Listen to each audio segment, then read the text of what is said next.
Good evening. The Warwick Finance Committee will begin momentarily. No, I'm not. It's 5 o'clock right there. Oh, really? It's 4:59 here. Oh, yeah. I don't know. 4:59. Yeah, you're right. Yeah. Oh, look at you at the 4:59. I know. Sorry. Just Oh, so you're absolutely right. It says 5 here, but it says 4:59. I'm sorry. You were right. Huh? 5, 4:59. 5, 4:59.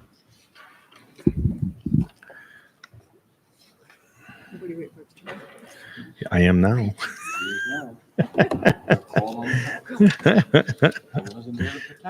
Nope. Good evening. The time is now 5 o'clock, and the Warwick City Council Finance Committee is open. May I have a motion for acceptance of the minutes for the committee meeting held on November 20th, 2023? Move acceptance. Second. All in favor? Aye. Aye. Thank you. First on the bid is PCR 132-23. Number 1, found on page 1, is bid 2023-406 Street Improvement Program. Good evening. Manager Moretti, if you don't mind identifying yourself.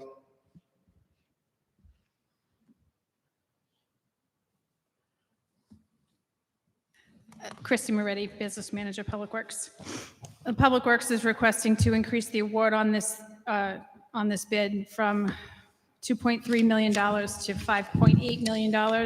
That's an increase of $3.5 million until the expiration of April 24th, 2024. Thank you. And could you just, it's kind of obvious in the heading where it says Street Improvement Program, but could you just highlight what that would include? This funding is for all the streets that have been getting paved and that will get paved in the future. So this is like what we've been talking about for the last, or what we've been enacting on for the last, I'd say 6-7 years or 6 years, getting between the bonds and the money of getting Warwick streets paved after 30 years of not being paved and updating all that. So this is direct services to the citizens and to our city. Correct. Thank you so much. Any questions, comments from members of this committee? Thank you. Any questions, comments from members of the council? Council President McAllister. Thank you. Good evening, Christy. Good evening. On this bid, I know that the governor in the State House, they have a program for the state to pay for some local roads. Yes. Is that part of this, or is that going to be a separate? That is part of this. Excuse me. The total expenditure for that is $4.3 million. So it's $2.155 million each year for the next 2 fiscal years. That counts for this part of the first part of that that funding process. The total match that we get from them is $1,422,402. Excellent. Yeah, I just wanted to point out that new funds coming in from the State House. So we appreciate that, and we are appreciative of the governor and the speaker and the representatives of Warwick who pushed for that. As Chairman Howe said, this is direct benefit to the residents, and it's very expensive to do these roads and very time consuming, and we'll take all the help we can get. So thank you, Director. Thank you, Mr. President. Are there any questions or comments from members of the council? Councilman Lattisaw. Thank you, Chairman. Christy, of the current contract of $2.3 million in spending, what do you currently have left for spending authority on that? Currently, we have $124,193.74. And what account did that monies come from, the $2.3 million? 401-0401. I'm sorry, 401 dash what? 0401.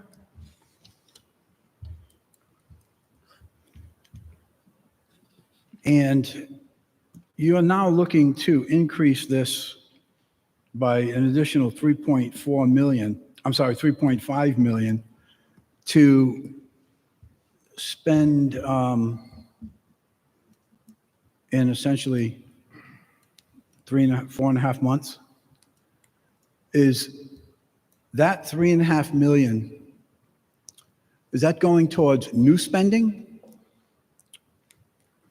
Or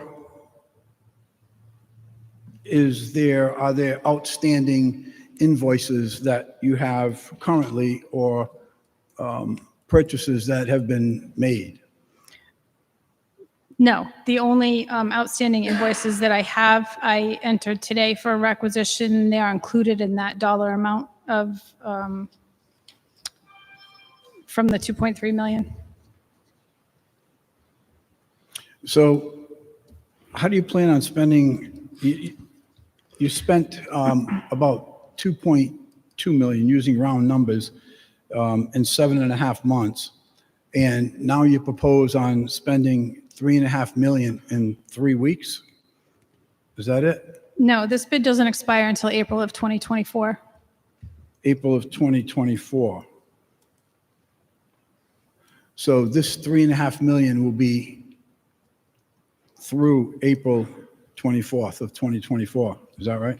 Yes, if we have multiple vendors that we can utilize for paving.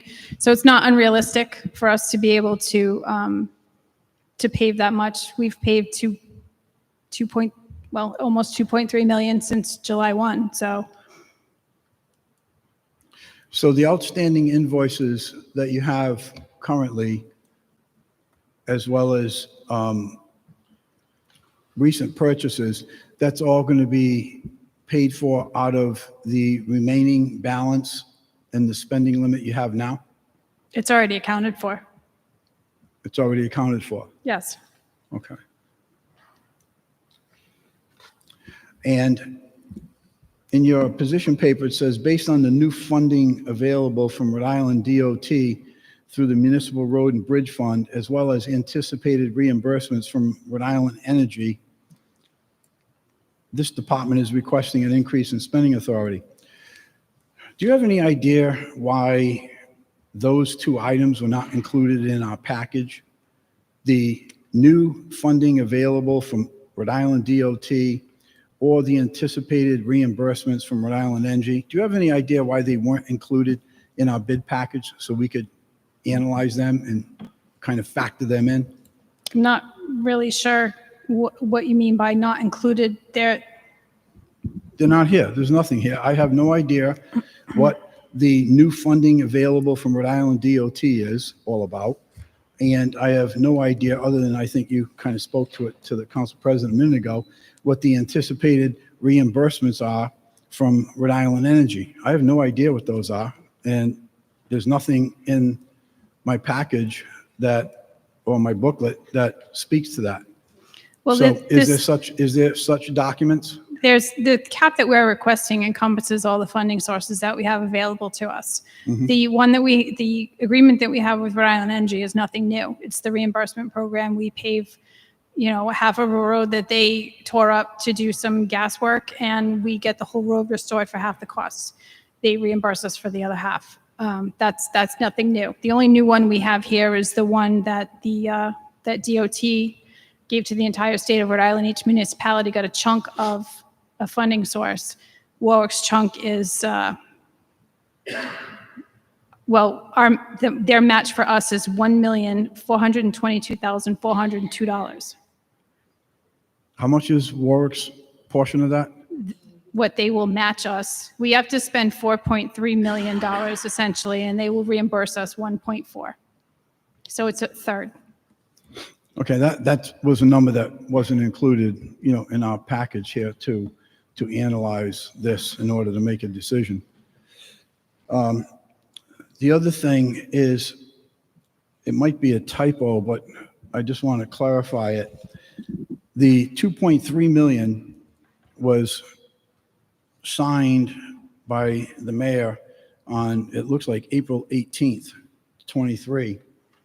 This is saying that the current contract expires on April 24th of 2024. Should that be April 24th, or should it be April 18th when the mayor approved it?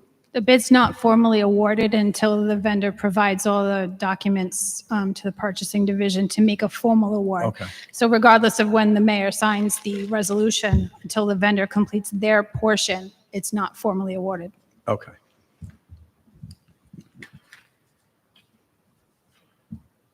Thank you. That's all I have for now. Thank you. Are there any other questions, comments from members of the council? Questions, comments from members of the council? Questions, comments from the public on bid 2023-406? Questions from the public? Thank you. Thank you, Chrissy. Next is item number 2, bid 2024-308, DPW upgrades the HVAC system at Warwick Animal Shelter. This is found on page 7. Hello again, manager, please identify. Christy Moretti. The Public Works is requesting, essentially on behalf of the animal shelter, to upgrade their HVAC in their facility. Not, as you may be aware, there are certain regulations stipulations that we have to abide by with DEM as far as the animal control facility. They do have some issues down there. We are requesting for Phalanx Engineering to make those upgrades in the amount of $62,000, and it is ARPA funds. Thank you so much. Questions from members of this committee that this committee hasn't sought already? Thank you. Questions from members of the council? Councilman Lattisaw. Thank you. Christy, is this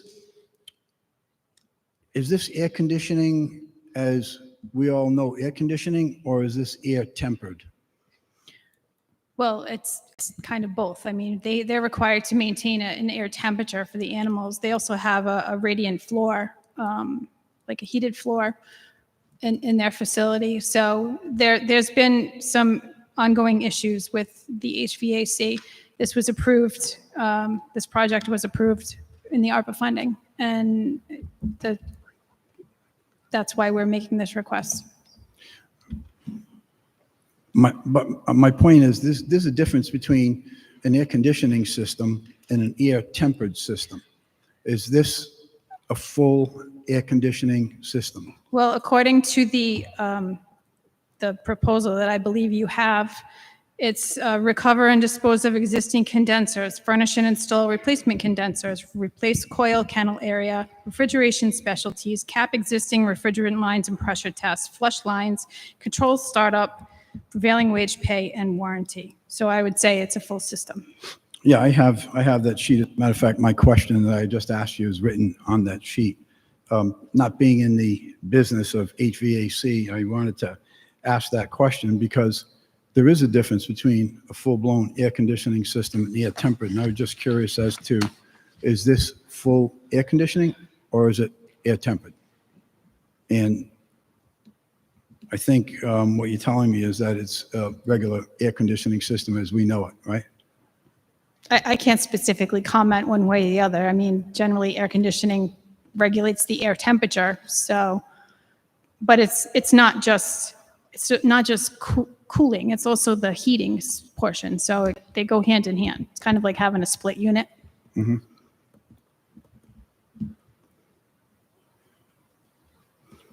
So this is for heating as well? I believe so, yes.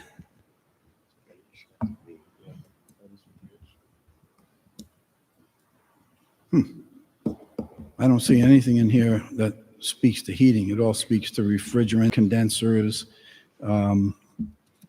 coils. I don't see where it says anything about heating. Well, like you, HVAC is not my not my expertise, but if I would have been happy to get some questions answered. If you'd have reached out to me, I could have had that information for you. I know. If I would have reached out before, I understand. Okay, thank you. Thank you. Are there any other questions from members of this council? Questions from members of the council? Are there any questions on bid 2024-308 from members of the public? Questions from members of the public? Thank you. Next on the The next bid will be item number 3, bid 2024-275, water pipe fitting and valves. This is found on page 10. Thank you so much, Chris. Christy Moretti, Public Works. Water Division is requesting to award this bid to multiple vendors as noted in the bid package in the amount of $50,000 for a one-year period, January 21, 24 to January 2025. Thank you very much. Are there any questions for members of this committee? Thank you. Are there any questions from members of the council? Councilman Lattisaur. Thank you, Chairman. Christie, what was the amount of the lowest bid on this item? I know you said in your position paper there's, actually it was Terry, that there were 6 bids submitted. Of course, there's no bids in my bid package because I get hard copies. But in any event, what was the lowest bidder on this? I don't recall the lowest bidder specifically. They were all relatively the same. The issue is for us is not, we will always go with the low bidder, is getting the materials that we need. And particularly with the Water Division, it's usually time sensitive. So that's why we're requesting all the bidders that submitted. So with you having six vendors here to choose from, it's fair to say that, of course, the first choice will always be the lowest bidder? Yes, it depends on the item that we're looking for. So we'll find the item that we're looking for, and the low bidder, if they have it in stock, great, we buy it from them. If they can't get it for us for 2 weeks, we have to move on to the next lowest bidder because the issues for water are time sensitive. Thank you. Thank you. Are there any further questions, comments from members of this council? Questions, comments from members of the council? Comments from members of the public? On bid 2024-275, questions from members of the public? Thank you, Manager.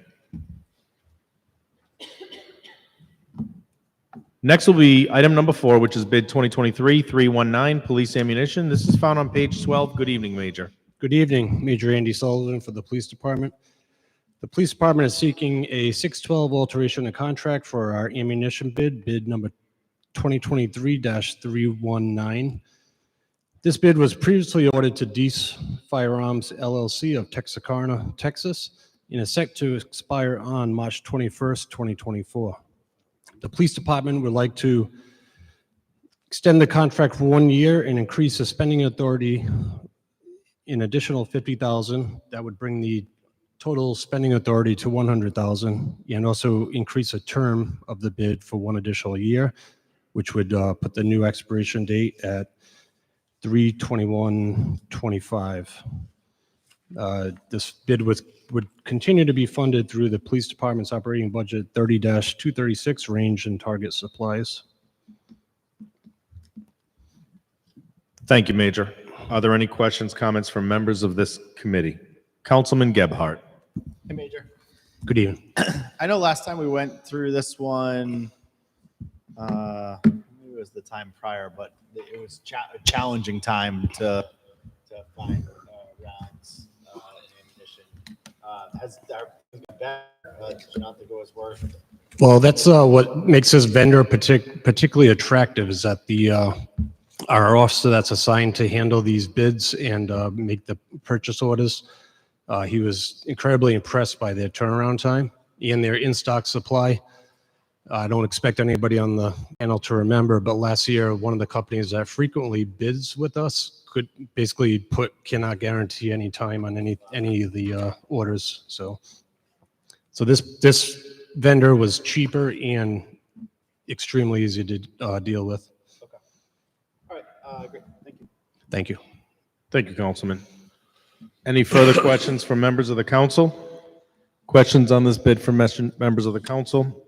Questions from members of the public? Questions from members of the public? Thank you, Major. We have come to the point of the bid package now where I will call on members of the committee. Then I will go to members of the council and then members of the public if they have an item that they would like to speak upon for discussion. I will ask that they call it out. I will give everyone about a minute to compose and get their items together, and I'll start with the committee in about just a few seconds.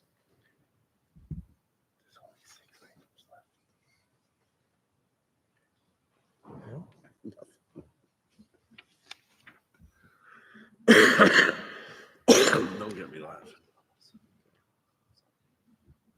Okay, I'll start with the committee. Are there any items that members of the committee would like to pull? No, thank you. Thank you. I would like to identify item number 5, bid 2023-168 Alpha, purchase of new tires. That is found on page 17. Are there any items that members of the council would like to pull for discussion? Council President McAllister. Thank you. On page 49, towing services. Thank you. Is that all, Mr. President? Thank you. The president requested on page 49, 2024-310 towing services. Councilman Lattisaur. Item number 7, 2021-387, found on page 35, motor oil and oil filters. Thank you. Is there any other items that members of the council would like to discuss? Are there any items within the bid package members of the public would like to discuss?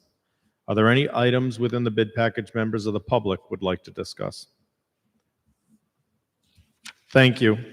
So as always, we'll traditionally go in order. So we'll start at item number 5, which is bid 2023-168 Alpha, purchase of new tires. That is found on page 17. Good evening, Manager Moretti, if you don't mind identifying, and I'll ask the question. Christy Moretti, Public Works. Thank you so much. You and I communicated about this, so I just want to make clear to the public what we communicated about. Could you just clarify what this authorization is for? This is for the remaining time on the bid. The bid doesn't expire until December 31st, 2023. We do have some outstanding invoices as well as needs, up until the 31st. We also have a loader that requires new tires that are approximately $8,000.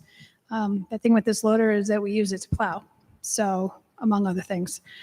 So therefore, we're requesting an additional $35,000 in spending authority to cover those invoices that we have till the end of this contract period.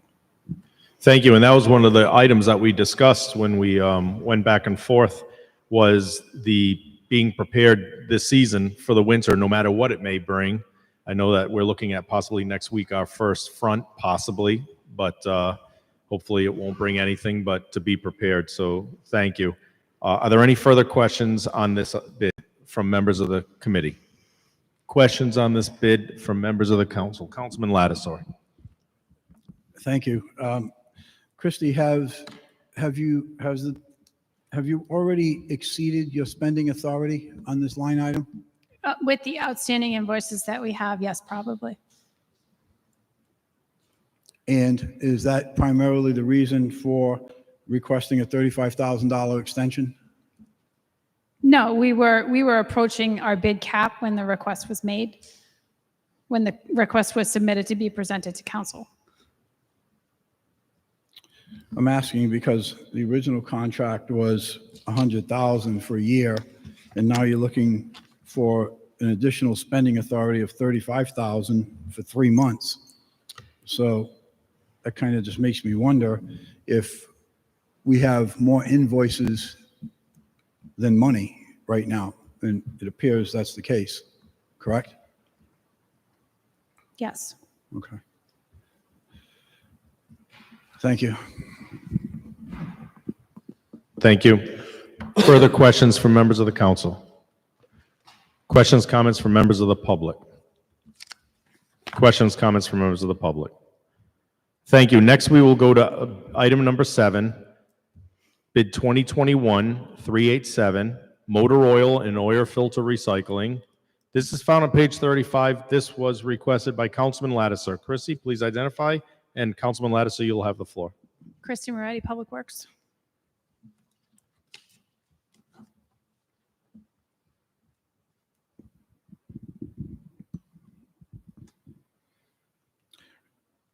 Christie, in this item, what have you spent to date on this particular item? This fiscal year, So, yes, $5,595.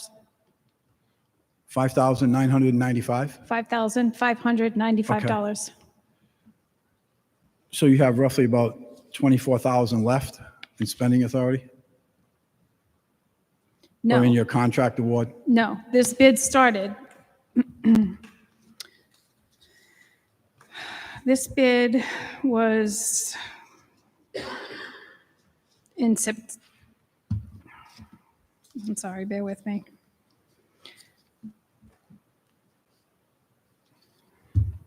Actually, in speaking to that, I have a question about the time frame, because in this paper I'm looking at here right now, it says current contract period, date of award 9/30/23. Then directly above that, it says contract period requested 10/1/23 through 9/30/24. So is that a typo on the current contract period where it says date of award 9/30/23? No, when It's we not? initially presented this to the council for approval, it was a 2-year request for $25,000. So that was roughly October, November of 2021. The bid expired September 30th. I've been chasing between the vendor and the state of Rhode Island the documents for us to extend the award so I could bring it to council, which I just received, I think the day I wrote the letter. So it was, probably November 15th. The vendor didn't have anything in writing. They only had a verbal. And then I was waiting for a response from the state of Rhode Island, which I finally received. Once I received it, I was able to put this forward. Okay, so with the extension of the contract, that's why the current contract period says award 9/30, and you're essentially looking to extend it from 10/23 through 9/24. Correct. Okay. All right, thank you for clearing that. That's the only thing I have on this one. Thank you. Any other comments, questions from members of the council? Are there any comments, questions from members of the public? Comments, questions from members of the public? Thank you. Thank you. The final item that will be discussed within the bid package is item number 8, bid 2024-310 towing services. This is found on page 49, and the council president requested it. Christy, please identify. And Council President, you have the floor. Christy Moretti, Public Works. Thank you. Christy, people have reached out in the past about this. They see it says towing. But if you look in what you provided us, this is for the heavy duty trucks, correct? The garbage trucks and Yes, stuff like that. primarily. That's probably 95% of our tows is fire engines, sanitation vehicles, the occasional dump truck. It's not a towing request for, vehicles like the police department might have. This is a little different. Yeah, that's what I just wanted to point out. It's Yep. it's a different bid on that. Okay, thank you very much. Thank you, Chairman. Thank you, Mr. President. Any questions, comments from members of this committee? Questions, comments from members of the council? Councilman Lattiser. Christy, I know oftentimes I see trailer trucks being towed off of 95 and 195 and 495. You see these large vehicles being towed quite often, and quite often there are other vendors besides Ronnie's Towing. I'm sure Ronnie's Towing is not the only vehicle or towing company that can handle the vehicles that we have, which I don't think they're as heavy as a tractor trailer.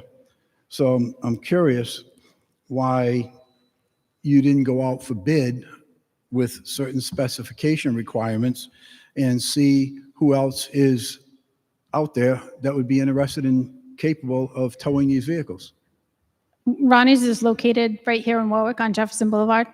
So particularly when we have an in-city tow that we need, which happens probably more than an out-of-city tow, it doesn't cost us the time for them to come to service us is less. They tow it right to our yard or wherever we tell them to. But again, they're located in Warwick and they have been providing the service for us for quite some time. Well, I just feel that, this is discouraging, I think, to other vendors who could very well be capable of handling whatever needs that we have. It's kind of like just adding on vendors who don't bid. I just think that this process is discouraging to other companies that perhaps could qualify. Thank you. Thank you. Any other questions, comments from members of the council? Questions, comments from members of the public on bid 2024-310? Questions, comments from members of the public? Thank you. That concludes the bid package. May I have a motion on the full consent calendar vote? Move favorable action. All in favor? Aye. Thank you. May I have a motion for acceptance of the minutes for the committee meeting held on November 20th, 2023? So moved. All in favor? Aye. Thank you. Next is PCR 133-23, resolution relative to abatements. Good evening. Neil Dupuy, Director of Assessing. This month, we have abatements for you in the amount of $29,886.85. The majority of them are new exemptions, but we do have some tax appeals that were granted as well. But I'll answer any questions you might have. Thank you so much. If you don't mind, I meant to email you, and this is an answer you can give me if you don't feel comfortable giving an estimate. Sure. It's an on the record, off the record question, just out of curiosity. How many would you say of the new applications would you say the ratio to veterans, to seniors on the exemptions? Usually when it's a new application, if they're eligible, probably 80% of them are both. But this particular batch, we had quite a few that were also 100% disabled in addition to being veterans. So it's probably a little more weighted to the veteran side. Sure. All right. Thank you. Thank you welcome. very much. Questions, comments from members of this committee? Councilman Gebhardt. Not so much a question, but I did want to pull one off.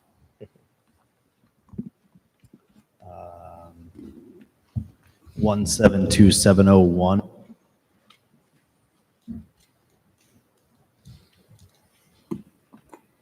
Councilman, is that on the first page? It's on the first page, but I think you'll see the dollar amount. It's on the first page, but the dollar amount's on the second page. 172701. Freeman. Yes. I'll just. Okay.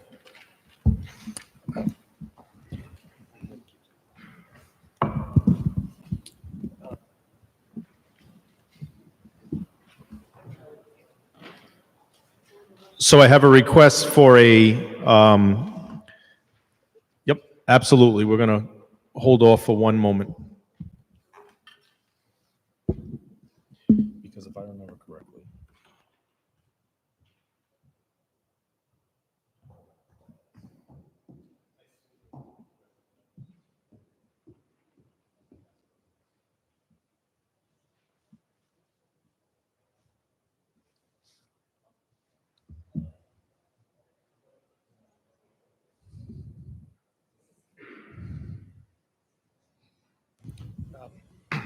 Mr. Chairman. Solicitor Walsh.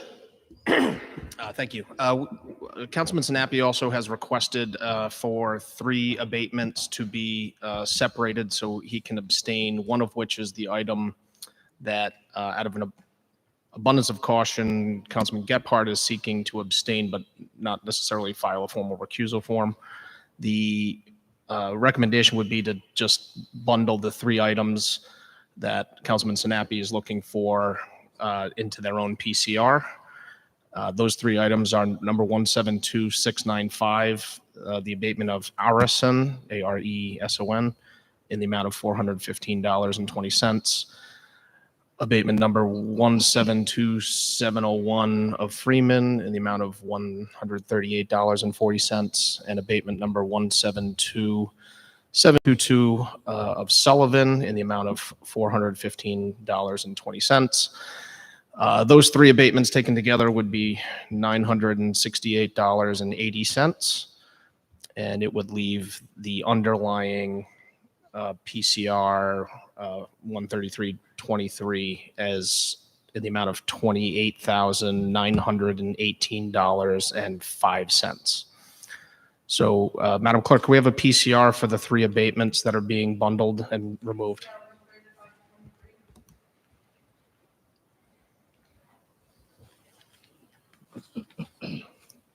So for repeat, just for clarification, Solicitor, we are going to have PCR, the current PCR 133-23, that will be amended to that will be passed as $28,918.05. Correct. And PCR 135-23 will be $968.80. Correct. Thank you very much. I'm just going to finish writing and then I'll start. I'll continue through the rest of the council and then the public, and we will then vote on the amendments. Thank you. I need one moment.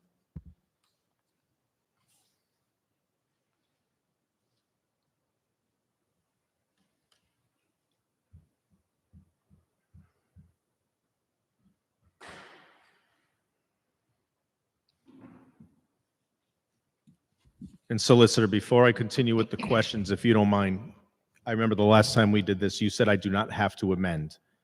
So now that we pulled it, it is now a PCR. The recommendation would be to address the PCR 135-23 first, which is the three items that were removed. And then once they're formally removed, the amount will be reflected as a separate, as auto-correcting. Non-amended, as corrected as the abatement. Thank you. Yes, thank you, Solicitor. So with these, I will address, we'll continue on. And one other, just for clarification, Solicitor, do I have to go through, or would it be wise to go through committee, council, public for the two, or can I do both as one? You can combine the process on the two. Thank you so much, Solicitor. Are there any questions, comments from this committee on the PCRs? Thank you. Are there any comments, questions from members of the council on the two PCRs as discussed? Thank you. Are there any questions, comments from members of the public on the two PCRs as discussed? From members of the public? Thank you. May I have a motion for PCR 135-23 in the amount of $968.80? Move favorable action. Right. Seconded? I will second. I have all in favor? Aye.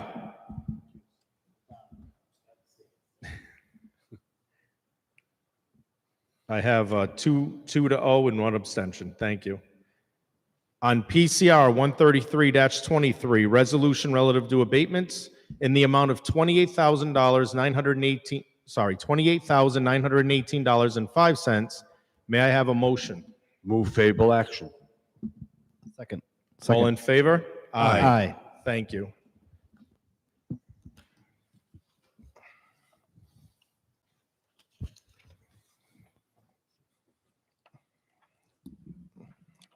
Mr. Thank you Chairman? so much, Solicitor.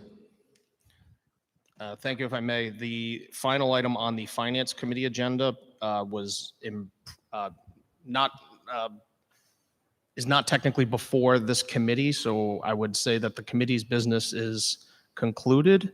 This item, for anyone who's paying attention, PCR 121-23, is listed under on the council's docket for reconsideration later this evening. So it is not before the committee, so there's no action for you to take at this time.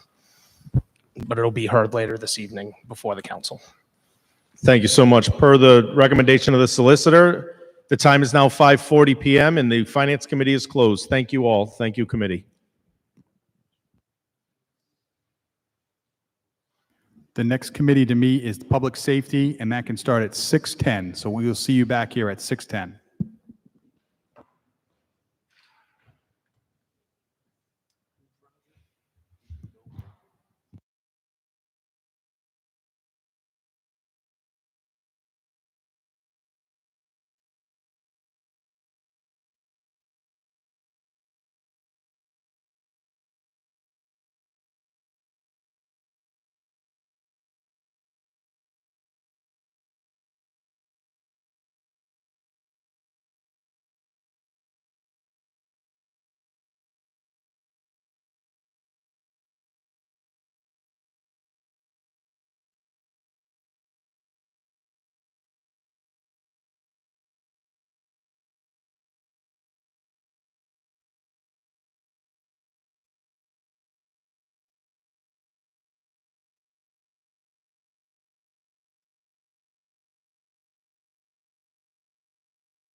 What are you doing first? Claims? Yep. My favorite thing.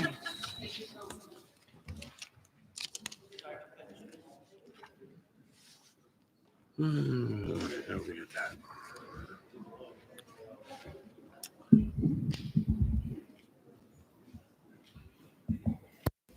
Almost.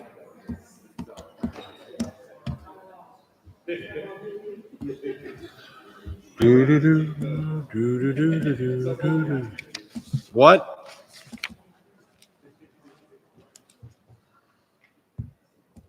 Come on, come on, come on, come on, come on.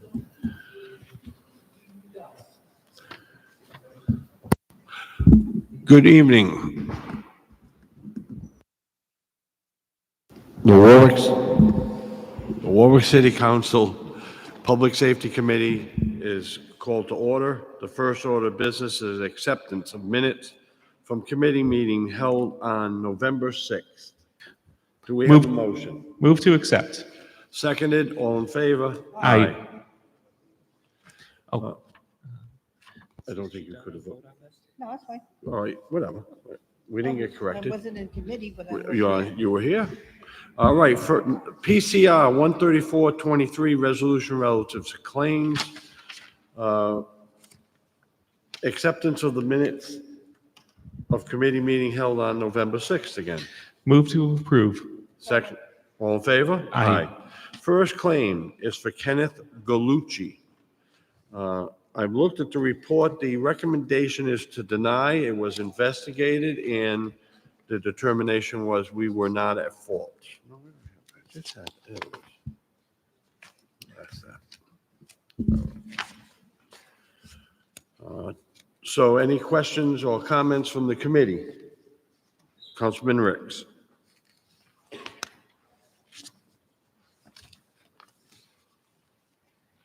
Yeah, pardon me as I just go through the packet here. Okay, I think I have it in front of me now. So this one has to do with a broken RV window. There was a city crew in the area grinding stumps. And there's a question of fact here as to whether the car, or rather the RV, was parked in that area where it could have gotten hit by debris as a result of the city workers grinding the stump in that area. So, reviewing the packet, it seems to me that this did appear to be reported very quickly.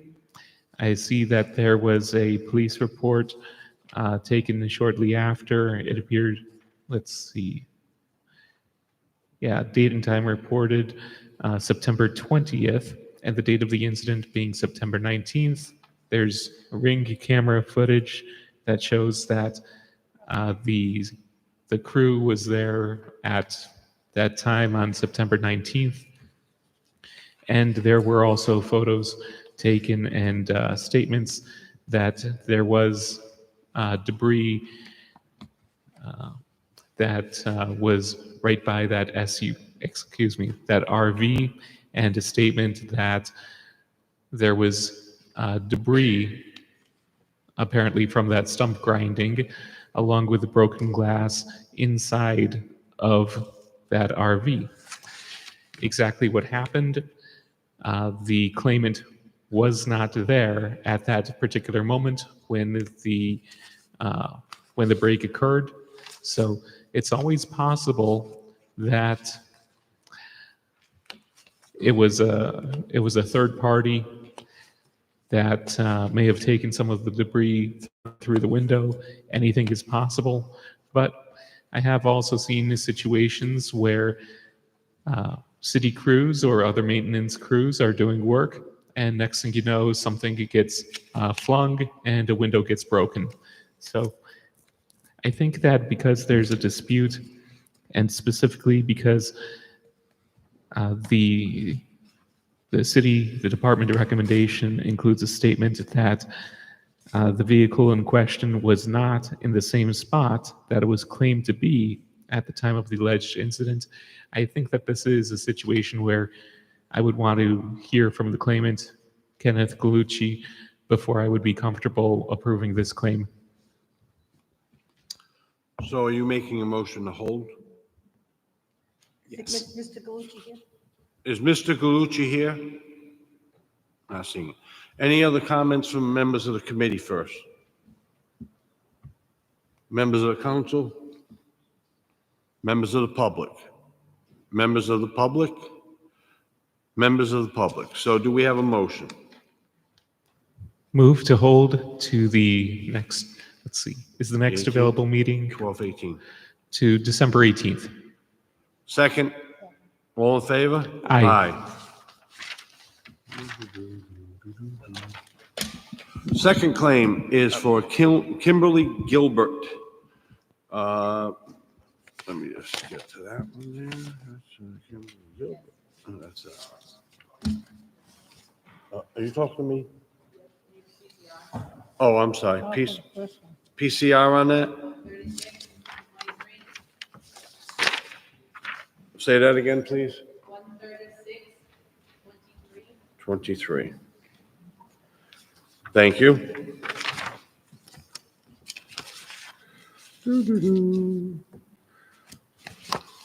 These in order. Oh, here we go. Kimberly Gilbert, the recommendation is to approve the claim in the amount of $300. That was, Kimberly hit a pothole. Looking at all the documentation, it looked in order. Everything seems to be here. Any comments from the committee? Councilman Ricks.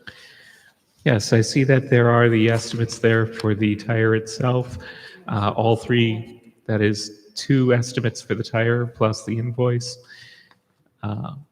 Looks like there was only the invoice for the rim.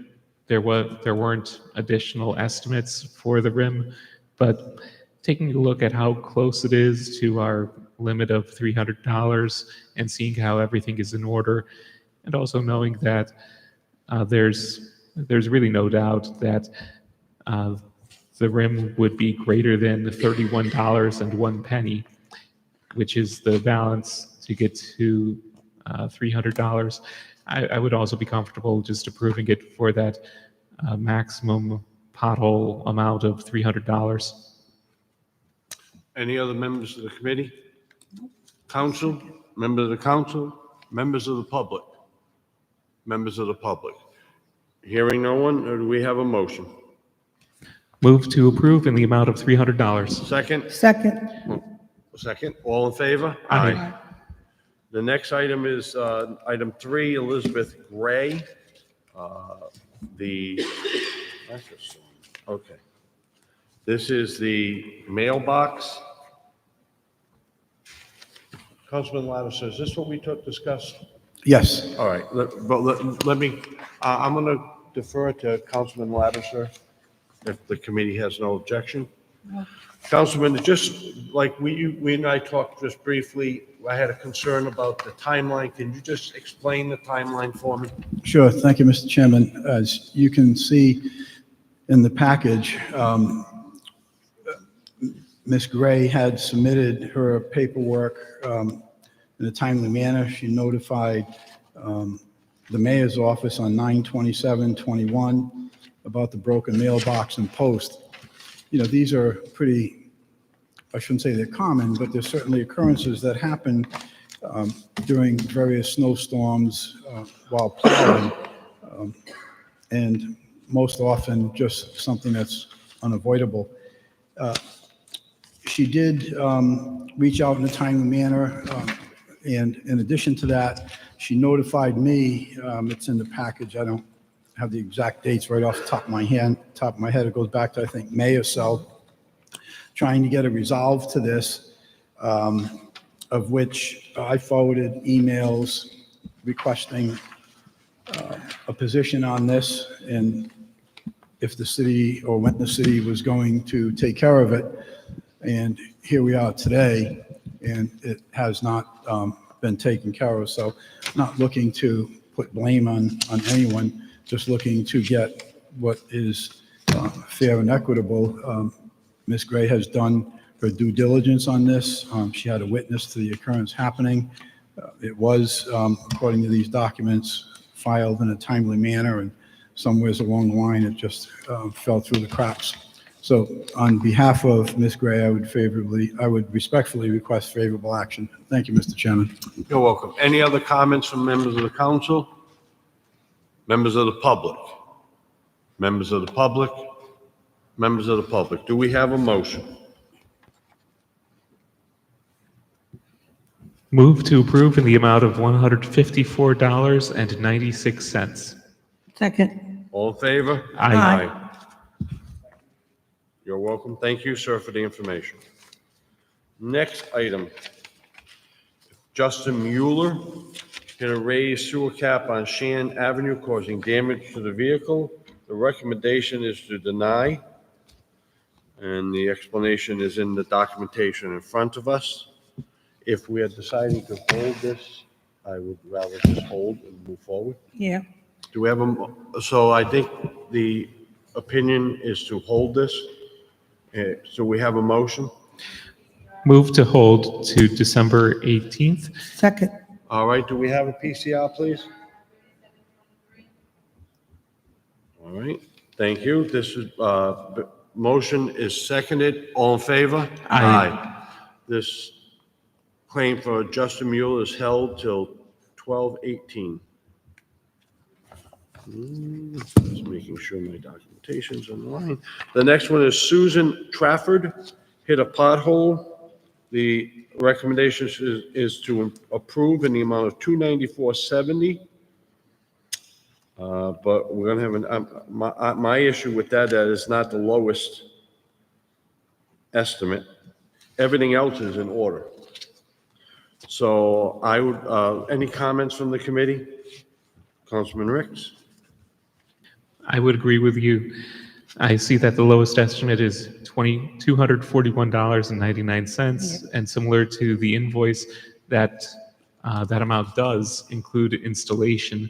So as far as I'm concerned, we're looking at apples to apples. Any other comments from the council? Any comments from the public? Comments from the public?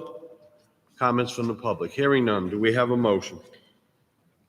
Pay for $241.99. Second. All in favor? Aye. Thank you. Last item on the claims in front of the committee is, let me just turn the page.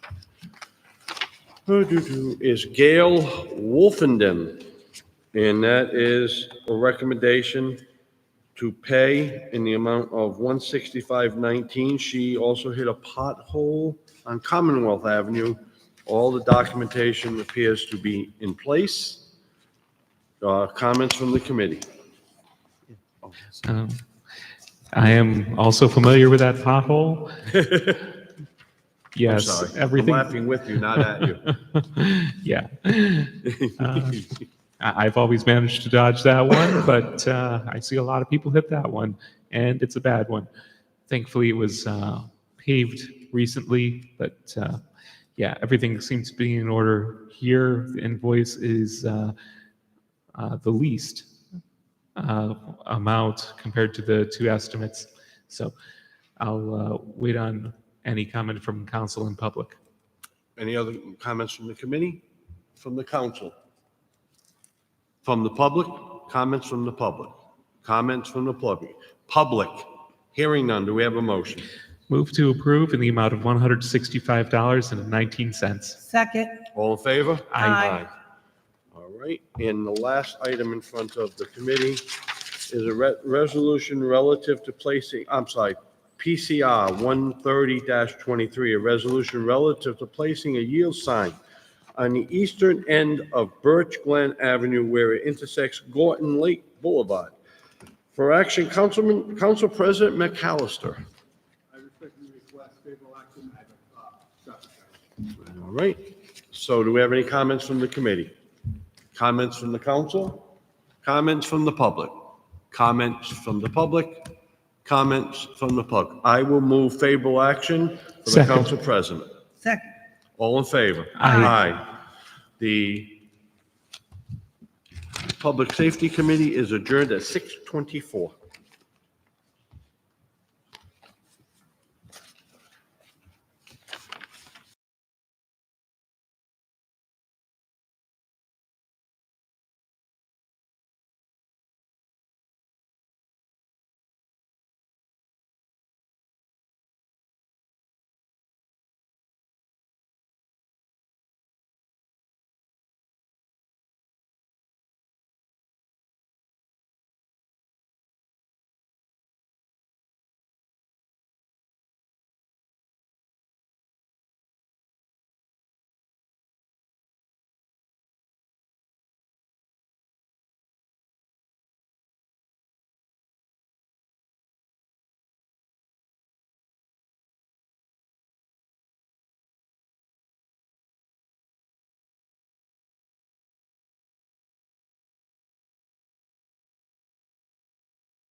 Intergovernmental will commence at 6:28 p.m.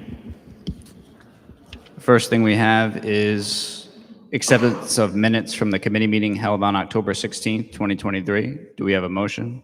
Favorable action? I'll second it. Motion made and seconded. All in favor? Aye. Aye. Next, we have PCR 127-23, a resolution authorizing the mayor to enter into a memorandum of understanding with the Warwick Neck Improvement Association regarding acquiring, maintaining, preserving, and use of the Warwick Neck Lighthouse, 1350 Warwick Neck Avenue.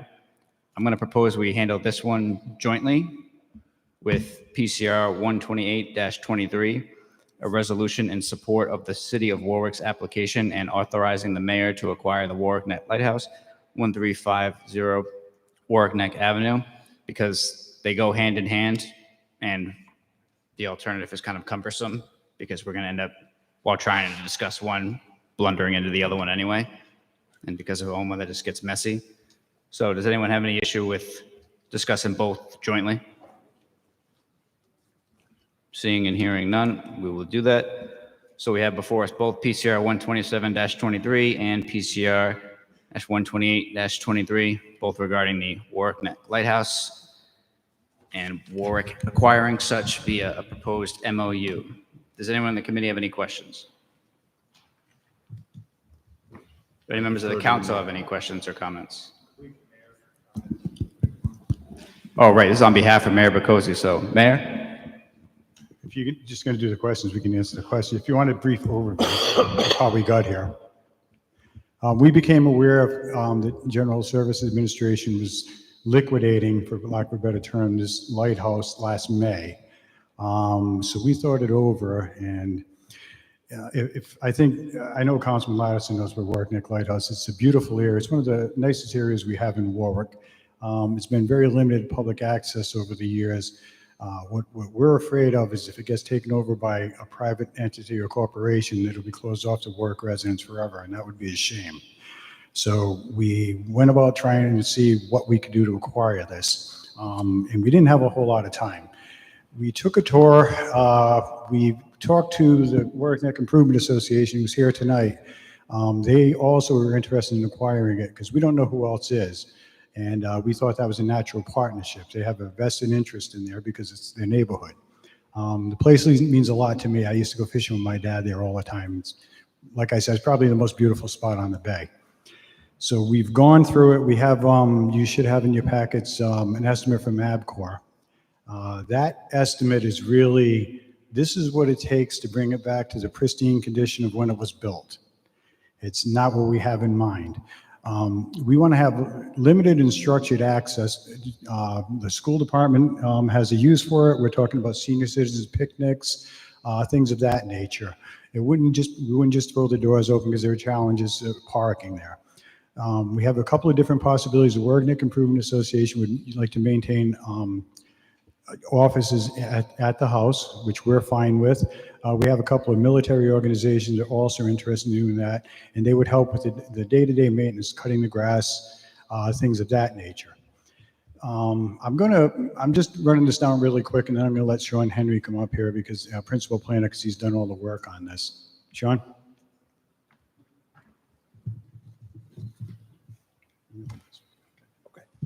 Thank you. Good evening. As the mayor said, this is an application process that we became aware of earlier this year.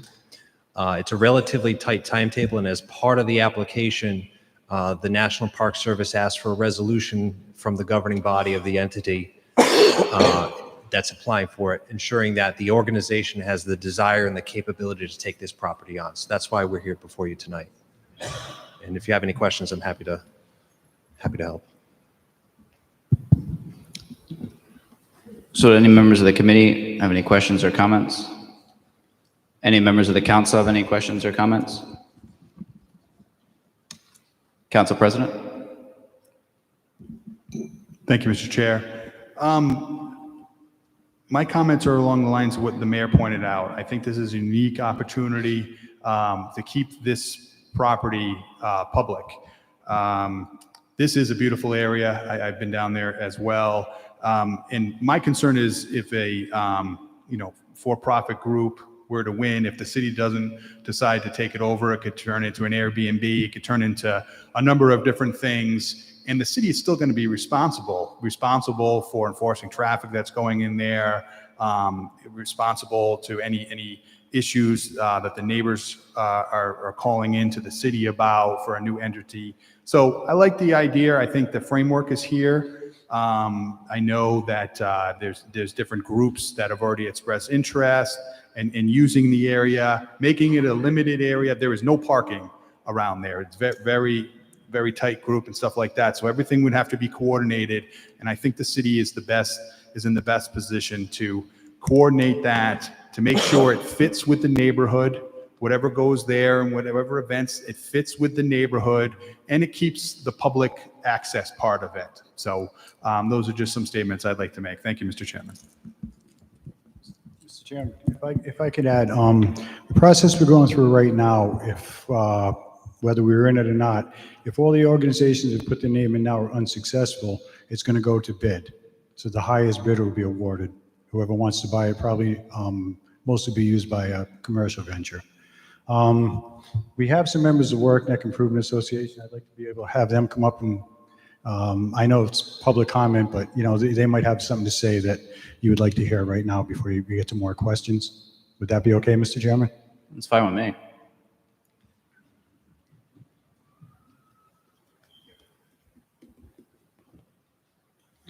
No, you may as well stay here. Just say your name. Right. Hi, my name is Jonathan Knight. I'm the president of the Warwick Neck Improvement Association. Thank you so much for taking this important issue up. The association has for more than 70 years worked diligently, energetically in serving the residents of Warwick Neck. And I think it's fair to say that we have been quite successful in that effort. Over those 70 years, we've also worked diligently and cooperatively with the city of Warwick to our mutual benefit. The association strongly believes that the partnership is the best way to move ahead to preserve this remarkable historic site for the benefit not simply of the residents of Warwick Neck, but for the benefit of residents of all of Warwick. We think this is the best way to go forward. We, of course, appreciate that this is a new venture for both of us, but we're excited about the opportunity of meeting the challenges of this new opportunity. So we're very grateful for the opportunity to be before you, and we very much hope that the council endorses what the city has put before you. Thank you.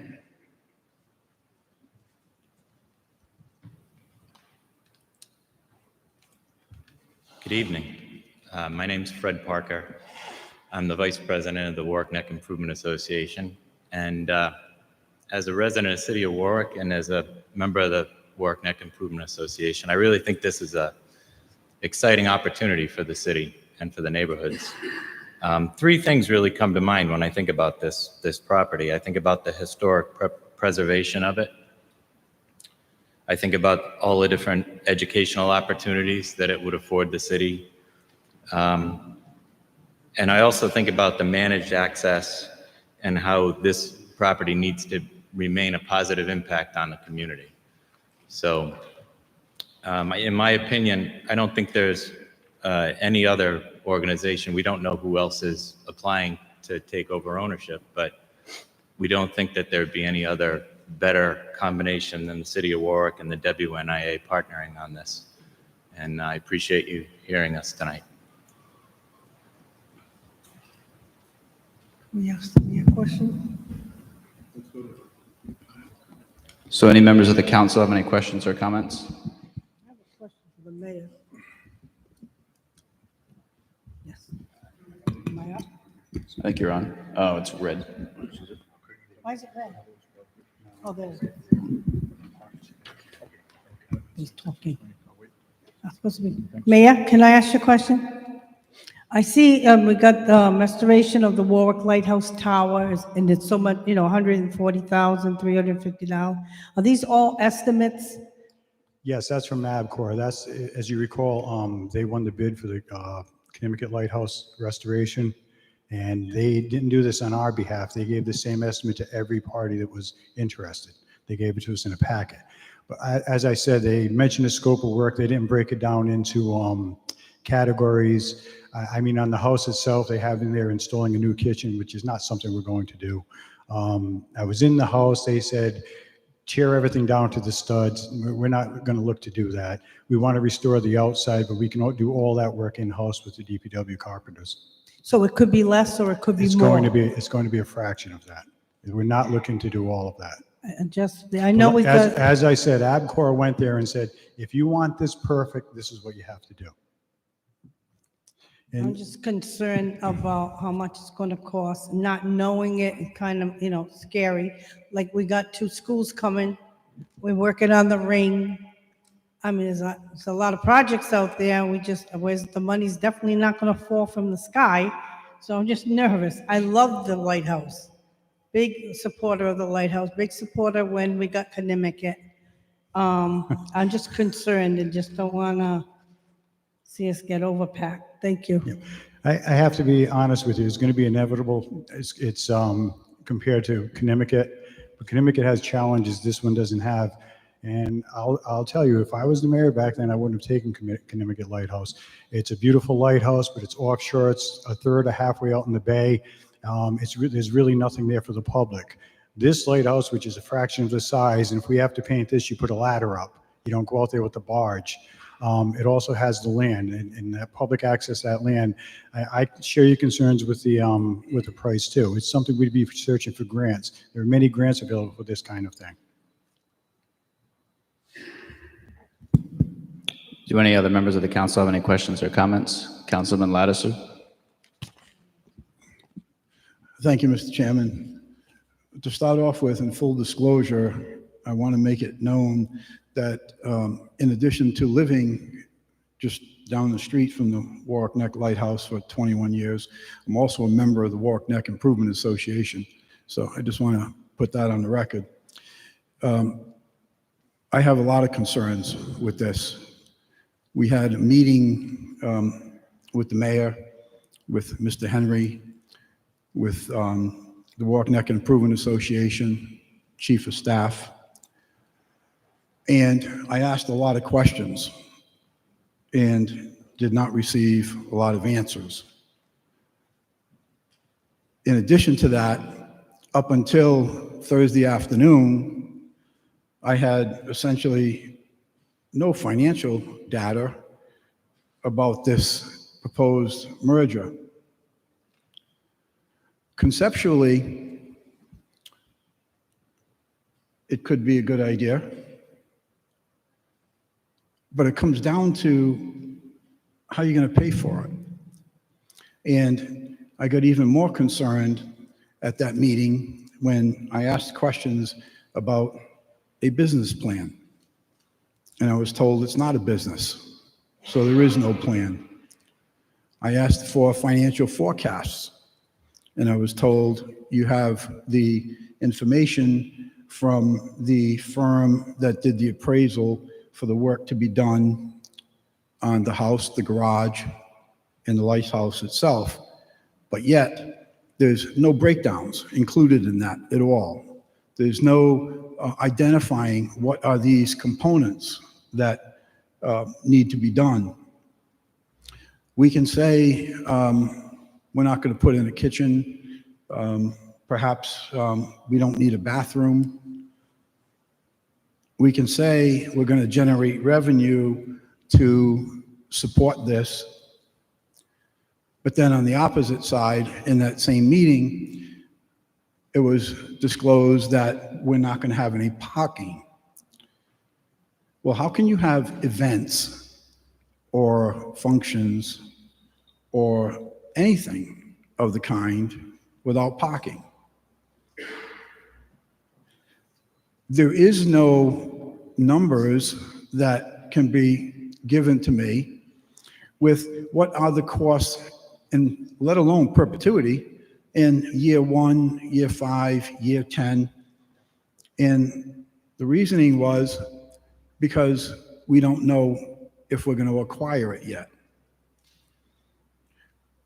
Well, I can assure you, in my experience of acquiring residential and commercial property, I would have never purchased or acquired a property that I didn't have an idea, a reasonably good idea, as to what this property was going to cost me. And we don't know that. So, as Councilwoman Travis said, we have 2 schools that we're looking to build. We have an ice rink that we're looking to do. We have 181 public access, public right-of-ways that we can't maintain because we don't have the staffing and the monies to do it. The bathroom requirements for this facility, if you're going to be having people there, is you're going to require a handicap accessible, ADA compliant bathroom. But we don't have any idea of that. There are no engineering reports that I'm familiar with or that are in my binder that speak to structural conditions, internal or external. There's nothing here in these cost estimates that speak to lead, asbestos. This facility is on a septic system. We have no idea, or at least I don't have any idea, how old the septic system is. We speak to, or I should say, in the MOU, it's speaking to, in the event of pending hurricanes or severe storms, provide assistance as available for safe evacuations from and safekeeping of the lighthouse property and structures. Who's going to do that? And what's the cost to do that? There's nothing. Nothing in here that speaks to that. It speaks to, further on, it says, MOU by reason of the material breach of this MOU by the other party prior to expiration of the then current term. The MOU may be transmitted by the mutual written agreement of parties. This is for 10 years with an automatic renewal. What happens if it's not renewed with the Warwick Neck Improvement Association? Further, in the NAFLA report, it speaks to Warwick would be required to maintain the property in accordance with U.S. and RI, Rhode Island, historic preservation requirements. I'm pretty familiar with the cost of doing historical renovations. And those renovations are incredibly expensive and constantly increasing. And it is a historical structure. But yet there's nothing in here informing us about what those cost upgrades will be, if any. And maybe this is not. But it always troubles me when I get something at the 11th hour and it's stated that this has to be done because we got to submit our application by December 8th. I don't see an engineer's report in here, as I said earlier, that speaks to the stability, the structural stability, both interior and exterior of the lighthouse. It speaks about the dome on this lighthouse, which I think everyone would agree has a significant exposure. The lighthouse faces south. Now, could be worse. I guess maybe it could face northeast, but it faces south. Prevailing winds tend to be out of the south. And there's nothing in here that speaks to the structural integrity of that. And it brought my attention to this because of the dome on this very building we're in right now. That dome was remodeled by 2 previous administrations ago because it had been overlooked, I will say, for a good many years. We got into the renovations of the bell tower, and we had to approve a significant increase in funding. I think it was $250,000, maybe it was more. because of the things we found once the construction folks got up there. This is a possibility here. The house has been vacant for, I'm not sure how many years, but it's been vacant for a good long time. The term estimates of full restoration costs. I don't see the breakdown of these items, so I don't know if those costs are on the high side, the medium side, or the low side. Full restoration, to me, it sounds like a play on words. And it says, full restoration of these structures is not necessary at this time. So that means at some point in time, they're going to be necessary. But yet we have no idea at all, even a guesstimate, of what those numbers are going to be. The certification that the applicant is willing and authorized to pay the administration expense. You have 1 minute left. Thank you. Incident to this transfer. Don't know what that is. Commercial activities are prohibited. This is from the National Historic Lighthouse Preservation Act, prohibitive. The property is serviced by water, power, et cetera, in the septic system. We have no idea, as I said, on the septic system. Based on the age of the property, lead-based paint, asbestos may be present. There's nothing indicating here that any of those tests were performed or done. Yes, I want to see proper control and affordability for this lighthouse, but I don't have any information that has been given to me at this time to assure me that there is not going to be another significant financial burden placed on the taxpayers. So it's very difficult for me to support something that I have no clue what the cost ramifications could or would be on the back of the taxpayers. Thank you. Councilman Gebhardt? I had so I have a couple questions. I'm not that familiar with this property, but sure. Watch out, this mic is contagious. I hate it. I'm just kidding.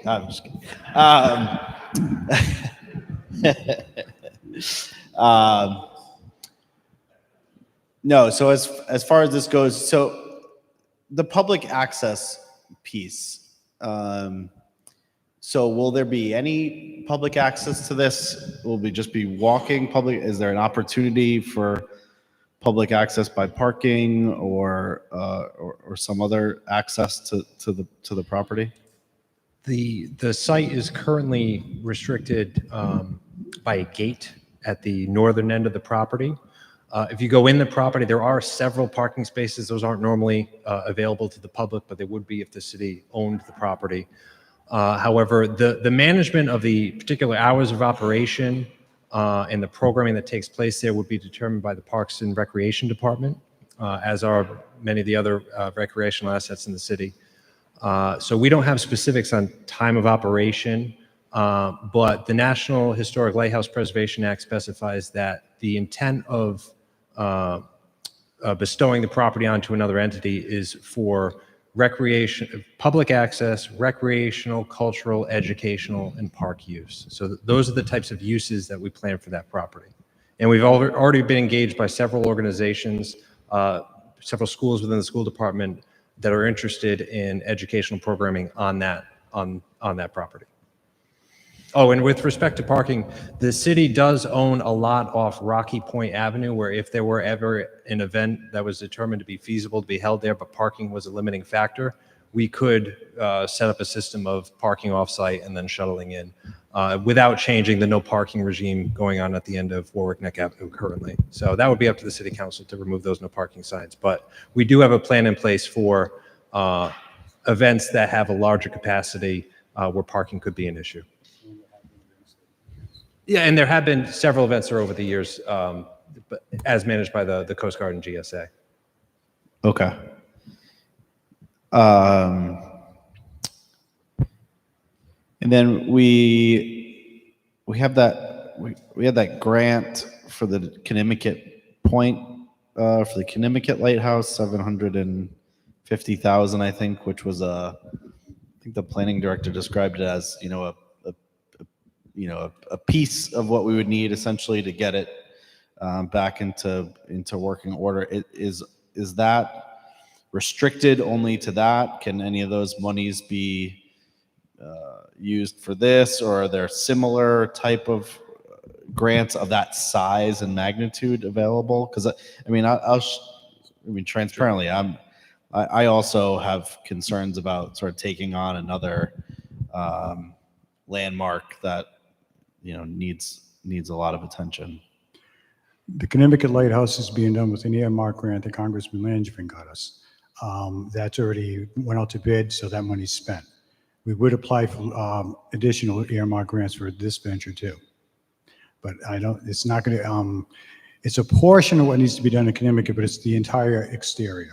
It's going to weatherproof it and make it look nice. It's just not the interior, which we're not that concerned with because none of us are going to live there. When that's complete, we'll probably be looking for a public partner there, as was the vision years and years ago. This one, we will look for grants. The scope of this work is going to be a lot less. As I said, this is on land, but this is different. Like I said, I want to keep public access to it. This is an investment in something that future generations are going to enjoy here in the city. Once we don't do it, it's going to us forever. Understood. What's the actual acreage of the property? I didn't see that in here. It's 1.6 acres.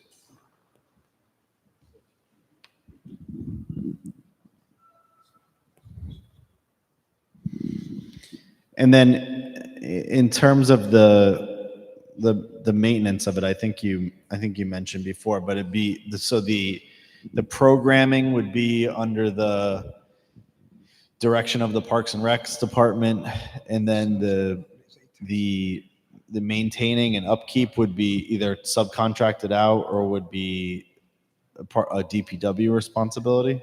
Do you mean the grounds?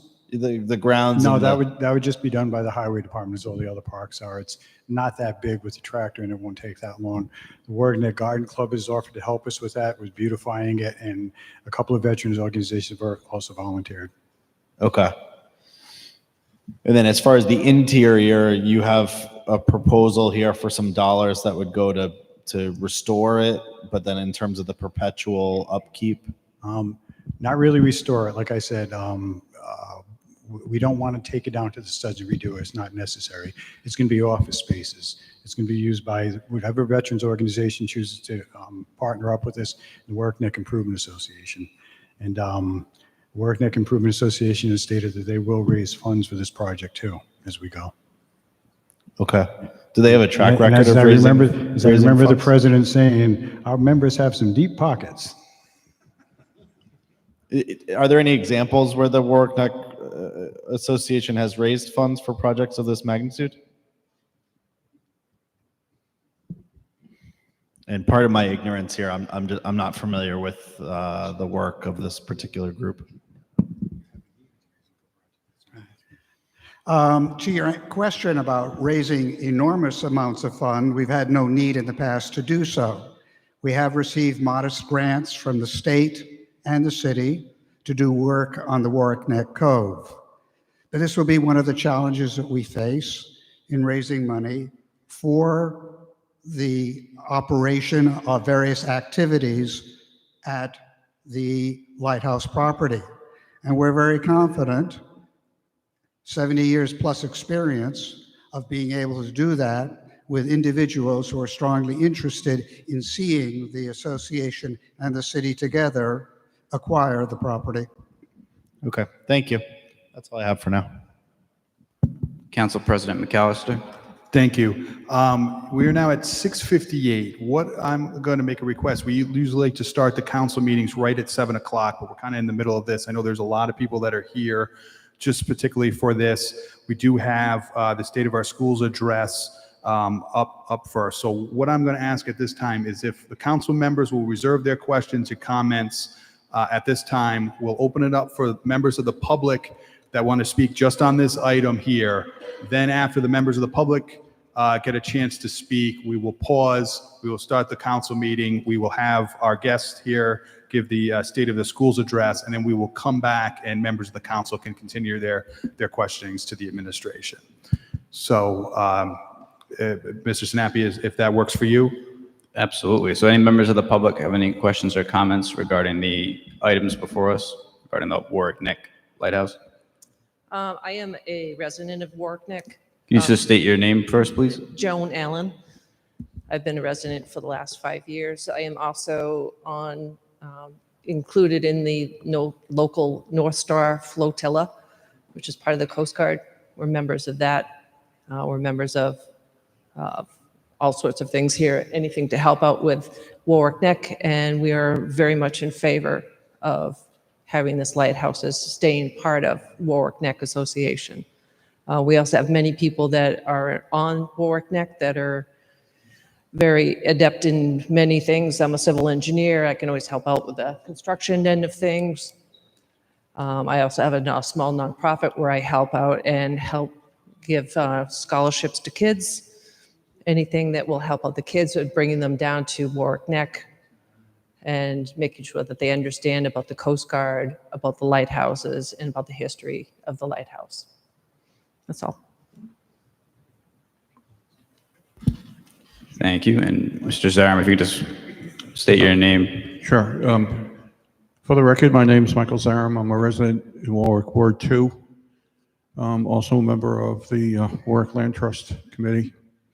I want to thank everybody for being here tonight, members of the committee. I also, in summary, to start off, want to say I fully support passage of these resolutions. I fully agree. I'm not going to restate what everybody before me said, but I certainly believe there are a multitude of benefits to move this forward for our community. And it's not just recreation, but I think it'll also help improve economic development as a destination that's close to Rocky Point. And as far as parking goes, I want to remind everybody that there's a beach in Newport called Rejects Beach that's next to Bailey's Beach. Bailey's Beach, I believe membership is over $35,000. Bailey's Beach is public access, but there's no parking. And when I go there, it's a combination of Uber and walking or rip the bus, but it's a beautiful place to go hang out, and we need more places like this in the city. I want to thank the mayor for putting this forward. I also want to thank members of the association, and I especially want to thank Sean Henry for putting all the pieces together. I think this is an asset that if we acquire, it's a landmark asset that will be a benefit to the community for a very, very long time, and will be a landmark position in Warwick. And it's not just approaching it by the roadway, it's historical too when coming in from Narragansett Bay and what the lighthouse has served to keep people from hitting the shore and the rocks that are there. Other than that, I just ask for your support. As far as funding goes, I understand the concerns and everything, but I think with something with a lighthouse, I do think there'll be enough interest to come together with funds. Everybody thought that we would never come up with the funds for Rocky Point, but where there's a will, there's a way. And I think if there are any funding issues, I think they'll eventually get resolved. So thank you, and I ask for your support. Thank you. Do any other members of the public have any questions or comments? I do. So I'm Louise Moulton. I'm a longtime person that has lived on Warwick Neck for 48 years, and I've lived in Warwick all my life. I'm also the current president of the Warwick Neck Garden Club. And I need to say that my husband and I are both involved with this, taking care of the gardens on Warwick Neck. We've seen a lot of changes on Warwick Neck, but the best one has been having Rocky Point open to the public. And I think this is the same type of thing, to have the lighthouse open to the public and be able to access it. The garden club, all the volunteer members of the garden club pledged to actively engage with the partners to develop and maintain the gardens at the lighthouse, including, we'll include the area in our weekly litter patrol that we do up and down, and we'll continue to educate the community members on the development and preservation of appropriate plantings in that area. We'd like to be part of the planning process in this. We would also invite experts from the URI Master Gardeners to come in and talk about the development of microclimate gardens on a promontory point. Club members have also suggested that we develop a pollinator garden on the grounds to enhance the beauty of the area and impact the environmental footprint, and possibly work with the older students at Warwick Neck School with that. So I'm here representing community organizations, and I urge the council to approve this opportunity to preserve the Warwick Neck Lighthouse for our current and future Warwick residents. Thank you. Do any other members of the public have any questions or comments? Mr. Chairman, we'd just like to add one thing. We forgot. Just one more thing for context. This proposed resolution is a required part of the application. In order to submit it, it must be contained within the application. However, this is only the opportunity to move on to the next step. They're going to evaluate the applications, and then hopefully the city may be awarded, and Warwick Neck Improvement Association may be awarded the property. However, this only allows us to go to the next step. So this is not tonight the decision whether or not to purchase the property. This is only certifying that the governing body supports the application, believes that we have the desire and the capability to take this property on. So just for your context. Thank you. Any other members of the public have any questions or comments? All right, seeing none, Council President. Mr. Chairman? Yeah, why don't we take a recess at this time from the committee? We'll start the full council meeting, and we'll do general communications and executive communications, then we'll come right back here. All right, Intergovernmental Committee is in recess. Thank you. We just need a couple minutes to get set up for the presentation, if you want to do that at this time, Phil, and then everyone else can get ready for the council meeting. So we will start the full council meeting in a couple minutes. Thank you.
He's over here.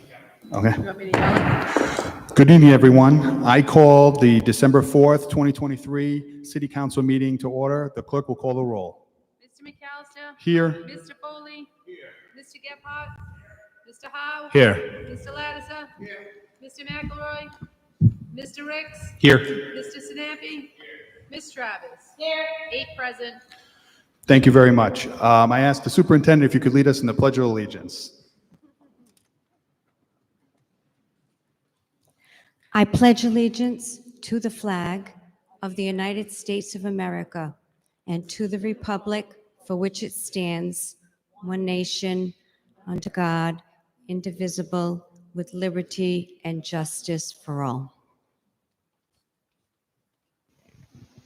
Oh, say, can you see by the dawn's early light what so proudly we hailed at the twilight's last gleaming, whose bright stripes and bright stars through the perilous fight o'er the ramparts we watched were so gallantly streaming, and the rocket's red glare, the bursting in air, gave proof through the night that our flag was still there.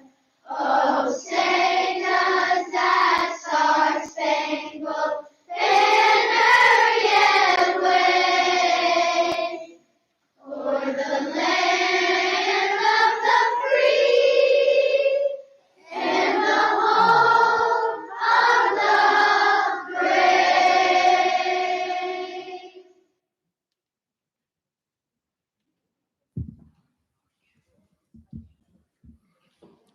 Thank you very much, and good evening, everyone.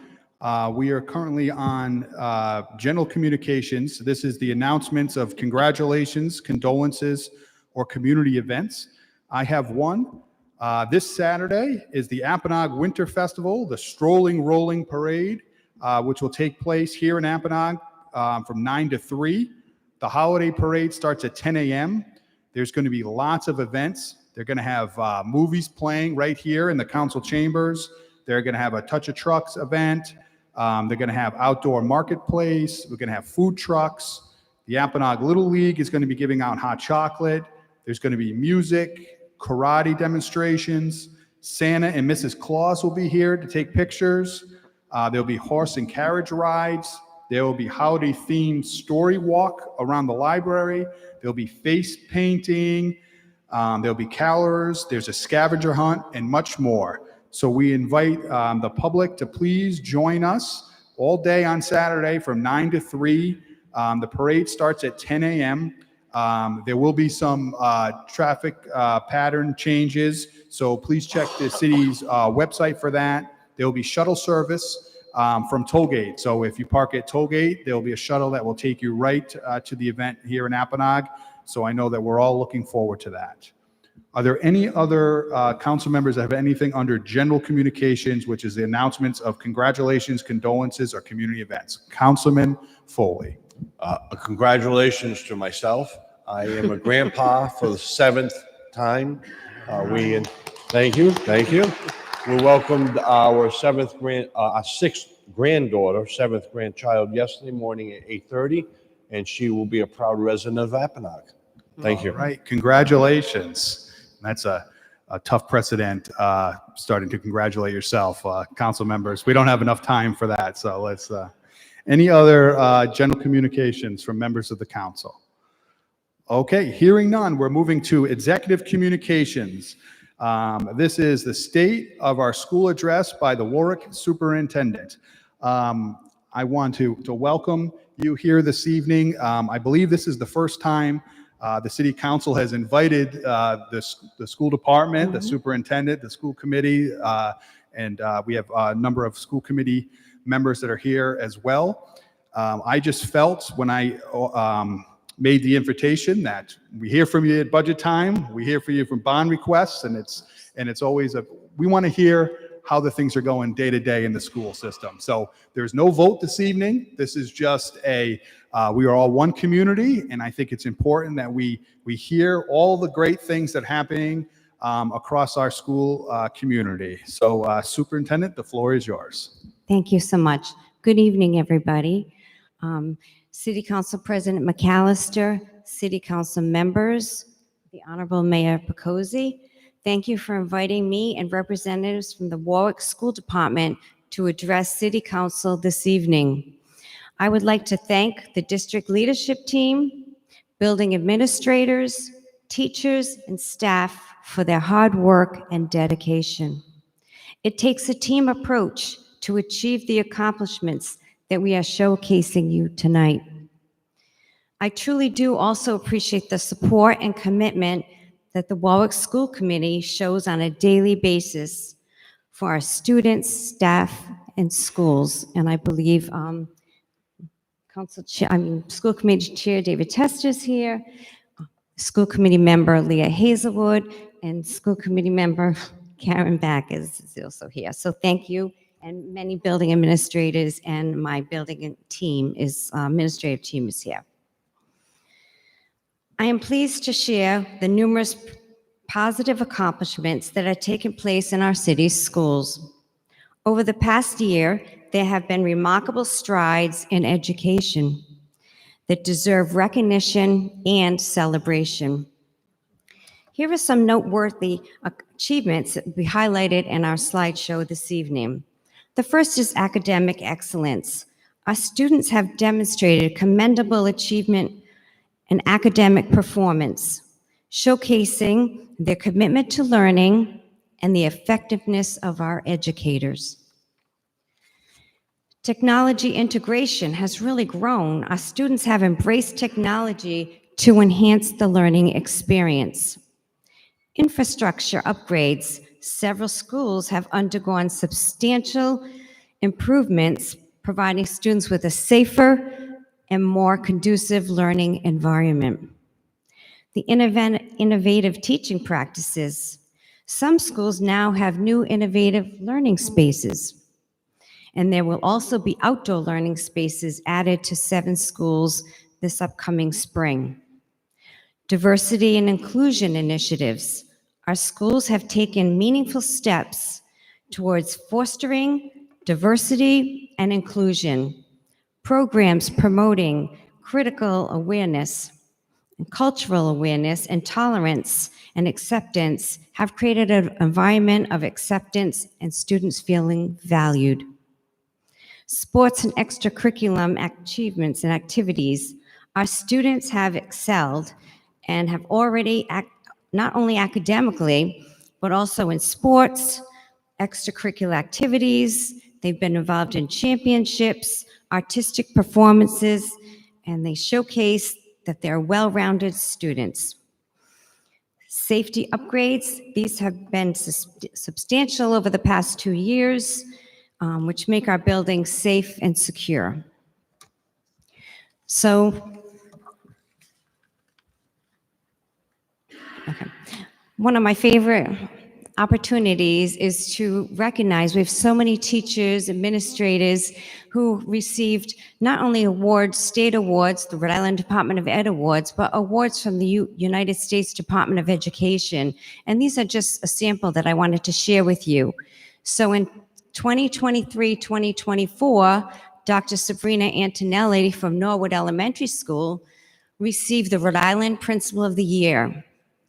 Warwick Teachers of the Year in 2022, Dr. Kathy Hawthorne-Kochak, Science Teacher at Whitman, received the Warwick Teacher of the Year. And in 2023, Melissa O'Neill, who's a kindergarten teacher at Oakland Beach School, also received that award. Recently, we learned that Rhode Island Department of Ed has chosen Kristen Noonan, a teacher at Robertson Elementary School, as the STEAM Elementary Educator of Rhode Island. In 2022, we have a first-year Principal of the Year, Frank Galligan, who's the principal of Warwick Neck. The Presidential Award for Excellence in the Mathematics and Science Teaching, which is a very prestigious national award. Marissa Hudson was a state finalist, and Nicole Green actually won the Presidential Award for Rhode Island for Mathematics and Science Teaching. I would like to introduce Ms. Patricia Cousineau, who's the Director of Elementary Education. Thank you, Superintendent. It's great to be here. The slide I have for you tonight is a recognition for Park Elementary School. Not only once, but twice in 2011 and again this year, Park has been recognized as National Blue Ribbon School. They are recognized for closing achievement gaps, and Principal Sylvester is here tonight and got a chance to go to Washington, D.C. with a staff member And great things are happening at Park and our other elementary schools as well. I'll turn it over to Mr. Gothberg from Capital Projects. Good evening. Quickly go over the bond projects we completed in 2023. At Women Renovation Project, we did major asbestos abatement, a new roof, ADA upgrades, new windows and exterior doors, a new heating and AC system, a new hot water heater, new floors and ceilings. And the Windman Site Project, we did new curbing and sidewalks, and repaved the parking lot and the roads up to the building. The Sherman Renovation Project, we did major asbestos abatement again, ADA upgrades, new windows and exterior doors, new heating and AC system, new flooring, ceilings, and bookcases, new sidewalks, paving, and roof and site drainage. The Holloman Site Project, we did new sidewalks, new paving, new roof and site drainage.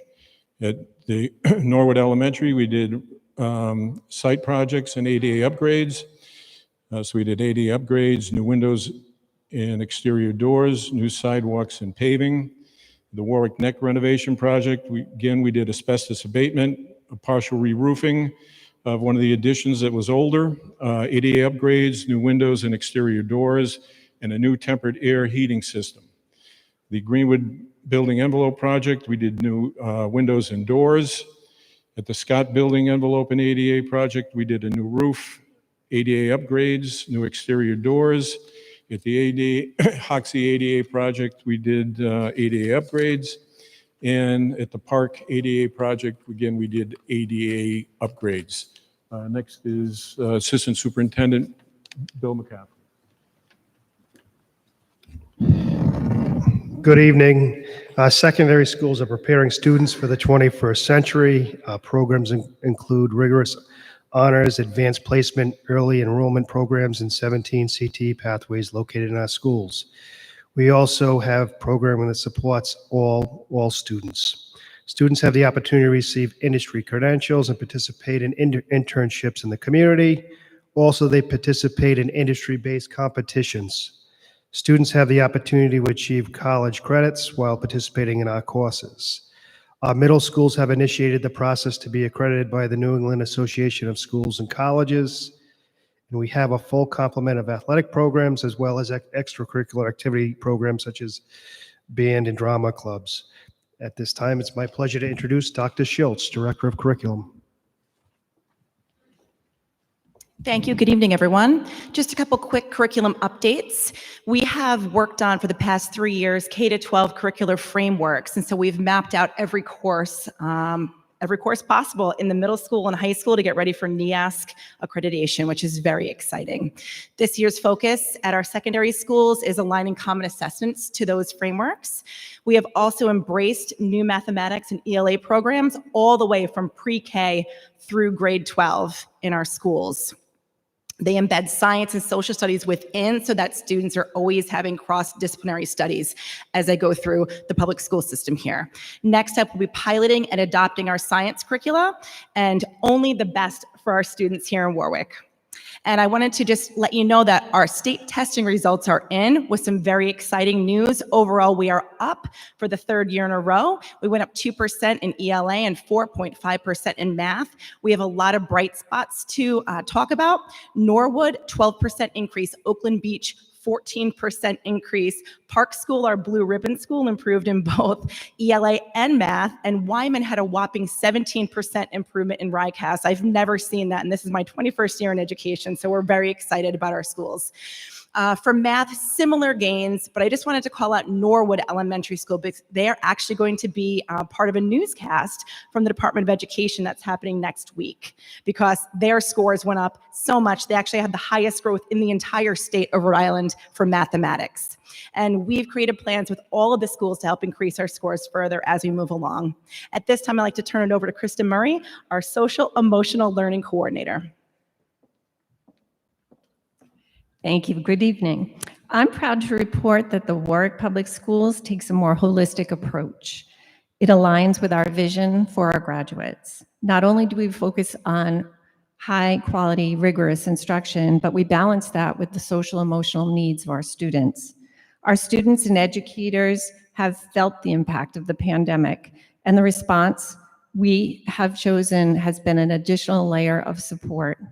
We have increased our number of social workers. At our elementary, social workers were split between 2 schools, and now we have full-time social workers at 9 out of 13 elementary schools. Our goal would be to have full-time social workers at all 13 elementary schools. We also have added a 0.5 assignment for social worker at a middle school, so now all secondary schools have 2 social workers. Work Schools is also implementing a social emotional curriculum for kindergarten through 8 students and a mandated state mental health curriculum for grades 6 through 12. We've focused our efforts on educator training around prevention and awareness of mental health and social emotional learning.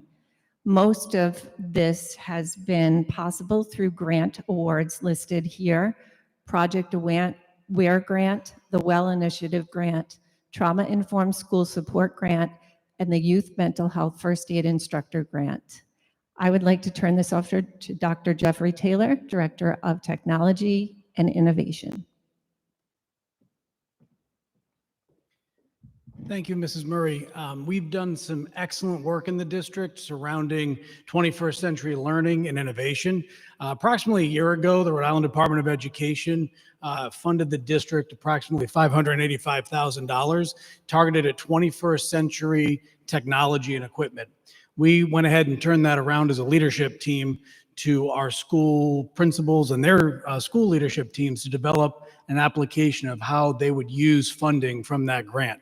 And we're happy to show that 7 schools stepped up with great applications: Cedar Hill, Park Robertson, Holloman, Norwood, Oakland Beach, as well as Warwick Veterans Middle School. And as you can see from the pictures, and if you haven't had a chance to see them in person, I would extend an invitation to see these learning spaces in action. Totally redone. Kevin Oliver and his facilities team did an excellent job building out these spaces, in addition to putting 21st century technology and equipment into these rooms.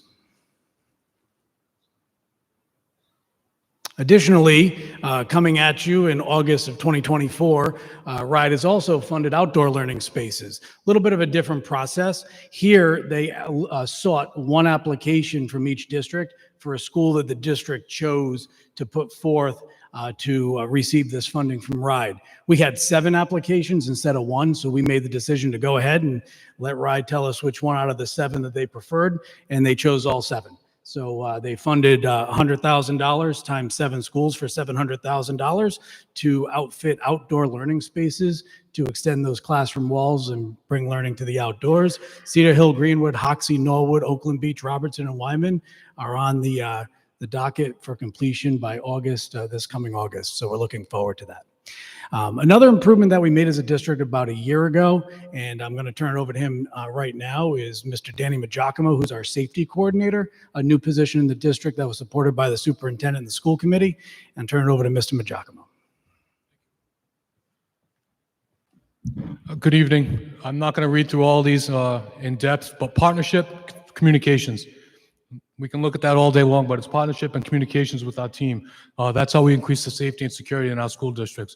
Reunification plans in the district have been created. Parent conversations have also been happening. 95% of the district is now trained up in active shooter response and intruder-based events. Remapping of the district, something we haven't done in a while for first responders, to give them a more cohesive plan and decrease the response time. Probably the biggest one up there is Rave Mobile Safety, a new communication app that gives us the ability for mass communication throughout the district. We're in the process right now of actually designing that app, and that's soon to be rolled out through the district. The upgrades, which has been no secret, from access control to door locks to cameras. And then just really being on the same page in music when it comes to the types of security levels within our district. Shelter in place, restricted movement, lockdown, all terminologies that we don't want to have to use, but it's important that we understand what they mean and when we need to use them in the district. So I thank you for your time.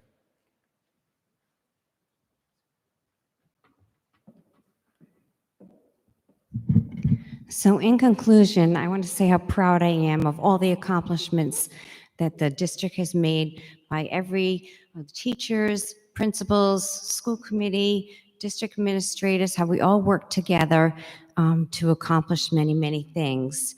I want to express my appreciation to the City Council for their continued support of these positive initiatives and the education of Warwick students. Your commitment to the well-being and advancement of our education system is truly making a difference. As we celebrate these accomplishments, we know there's more work to be done. Let us remain focused on the future, ensuring that our schools continue to be places of inspiration, innovation, and excellence. And I thank you for giving us the time to update you on all the great things happening in Warwick schools. So thank you.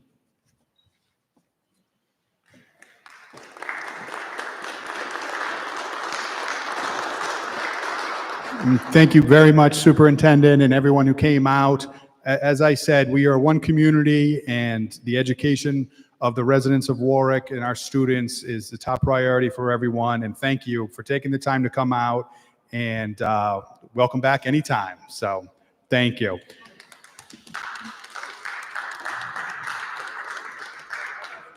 And the City Council will go back into committees, but let's take a 5-minute recess. Thank you.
Berman's the contractor. We bring them Wednesday to be approved by the building committee. Okay? Good. All right. Playground's gonna wait till the spring. Yep. Yep. Yeah, have it out. How are you?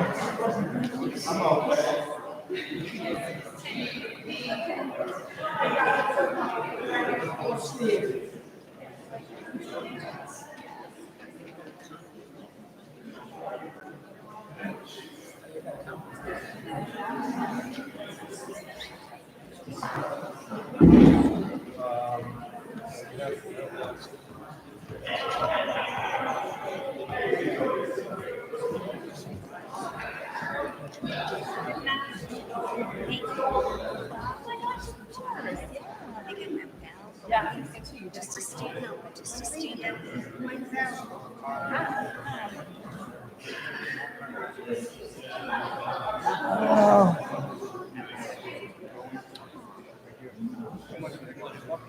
Ooh, we shouldn't though. Change the narrative.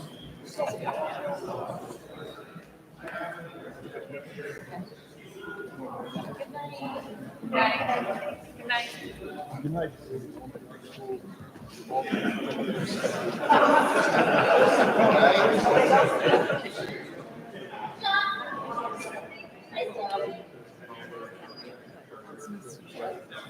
It's nice to meet you.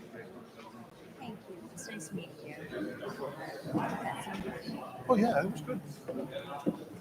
So, yep, Mr. Zara, you tested. Hey, I reached out. I just remember you. I'm not seeing you too well. I think it's like double cataract surgery. She just had it last summer. You know, the mayor shook his hand. I says, Michael, why are you shaking my hand? I said, oh, who is it? How you doing? See you in a while. You doing music? No. How you doing?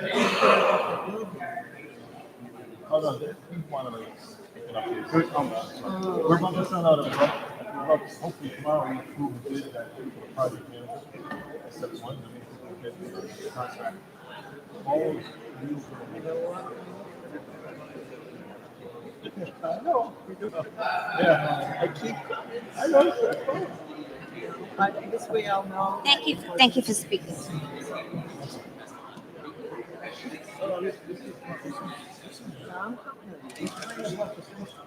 We're doing. As far as we're So I have one.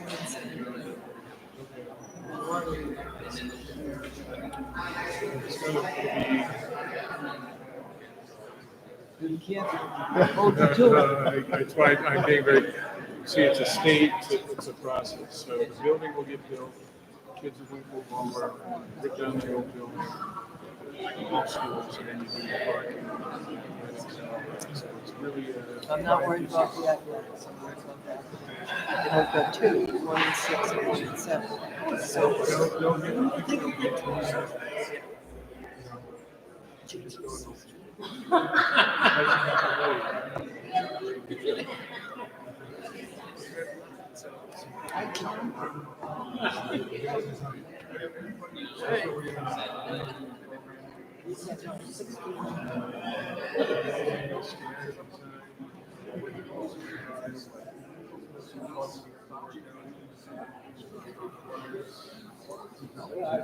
And you're doing two schools too, like I talked to these prophets and they did it. They were amazing. Their time was up. And they did it within 2 years. I don't know, but it was one school like that. And then they had to. We're looking at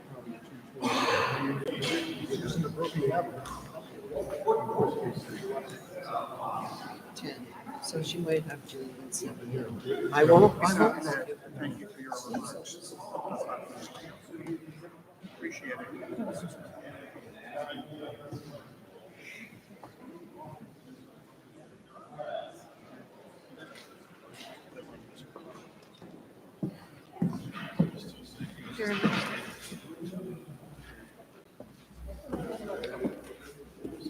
Darlene. Thanks again. Take care. Thank you. Thank you.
Intergovernmental will reconvene at 7:42 p.m.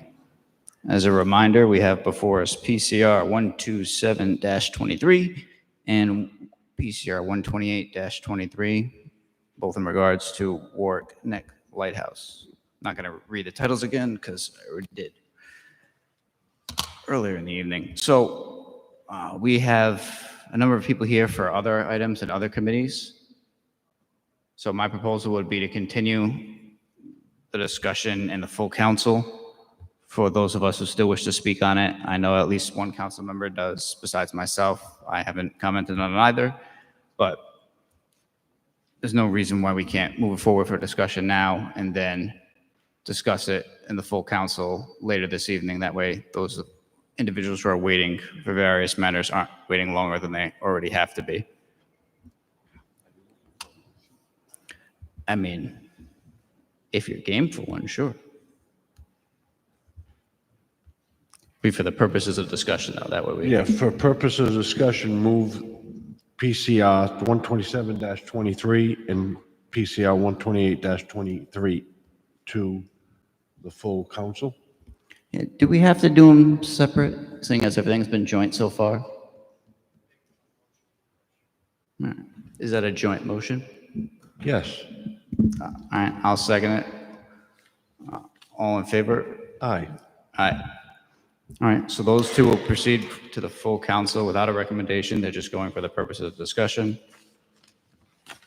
And then we also have PCR 129-23, a resolution relative to the timely provision of information in paper form by the purchasing division directly to council members upon their requests. This is Councilman Lattiser. Councilman Lattiser. Thank you, Mr. Chairman. I would respectfully request favorable action on this item.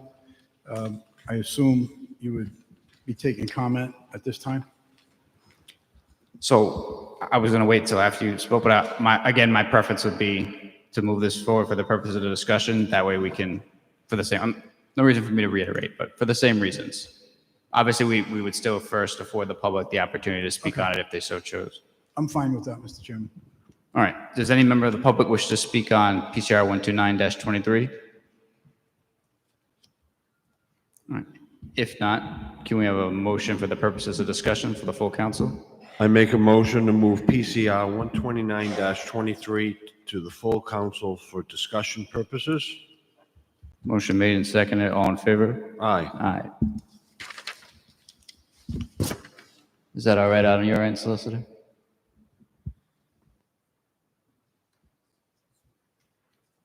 Yes. Just raise your voice. Intergovernmental will end at 7:45 p.m.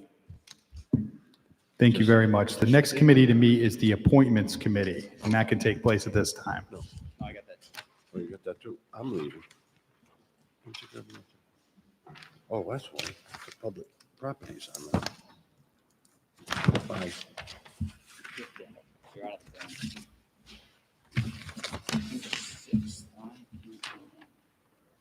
Hold your horses. I know.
Okay.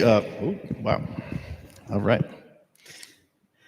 The time is now 7:47, and the Appointments Committee will come to order. First up on our agenda for tonight is the acceptance of minutes from the committee meeting held on the 6th. I was not here, nor were you. We have one member here. Okay, so would you mind moving favorable? Okay, all in favor? Aye. The minutes from the 6th are approved. The first up for our appointments agenda tonight is an appointment to the Library Board of Trustees. This board is part of the governance for the library. It's very important to our library program, and pleased to have Miss Cheryl Cotter here this evening for this appointment. I believe, if I am not misstating, that this is not Ms. Cotter's first tour on the library board, so we're excited to have her back. So everything on my side looks to be in order, and in your packet is a biography and a resume for Ms. Cotter. Does anyone have any questions from the committee? Other than just say she's obviously qualified, especially with her prior experience on the board. Absolutely. Any members of the Councilman Wells, any members of the council have anything to add? Councilwoman Travis. So I have a question. I believed, I thought Ward 6 was interned for an appointment here because Jeff Rosillo came from Ward 6. And that's how Jeff got on, because a Ward 6 person had to leave. Councilwoman, I'm not aware of any pecking order in terms of wards. That's how we always used to do it. I mean, I'm just bringing it up for light because I know that's how it's always been done before with certain commissions and appointments. That, like right now, Land Trust, my Ward 6 person isn't there. I got to get one. Mm-hmm. I'm just questioning because it seems like now we're not following that pattern. That's all. Well, my opinion, and I'll ask the solicitor in a moment. I've reviewed our appointment rules. I don't recall anything that would prohibit us from this, but I think our role here is making sure we have the best representation for the boards and committees that we have the honor to appoint folks to, so long as they are residents in the city. But is there anything that would preclude us? Yeah, we'll continue the conversation. And do any other members of the council have anything to add here? Councilman Howe. Thank you. I would like to say that I welcome this appointment, and I want to thank this resident for standing up to serve. And I do want to reiterate what you said, Chairman, that in this city we have people from all the wards stepping up to serve on these boards and these commissions that we need. I can tell you there's not a lot on Ward 3, because when I look at the resumes from people from other wards, I'm very impressed and I'm very appreciative that they step up. So they're Warwick residents, no matter what ward they live in, they're one Warwick. So I look forward to voting for the approval of this. Thank you. Thank you. Councilman Ricks. Thank you. I do think that it is important for the city council to make sure that there are appointments being made from every single ward so that every part of the city talent is being recognized. I don't believe that there was an objection to this appointment on that basis. And something to keep in mind here too is that the Library Board of Trustees is one of the very few entities that the city council itself nominates and appoints every single person on that board. So I think, of course, we should take this appointment very seriously as any appointment. And I would just say that in the future, and I'm sure as may have happened during the process this time around as well, I do think that it is important to have outreach among members of the city council to ensure that representation on these various boards and commissions are reflective of the city as a whole. Thank you. I think that's fair. Thank you. Mr. Chairman? Yes.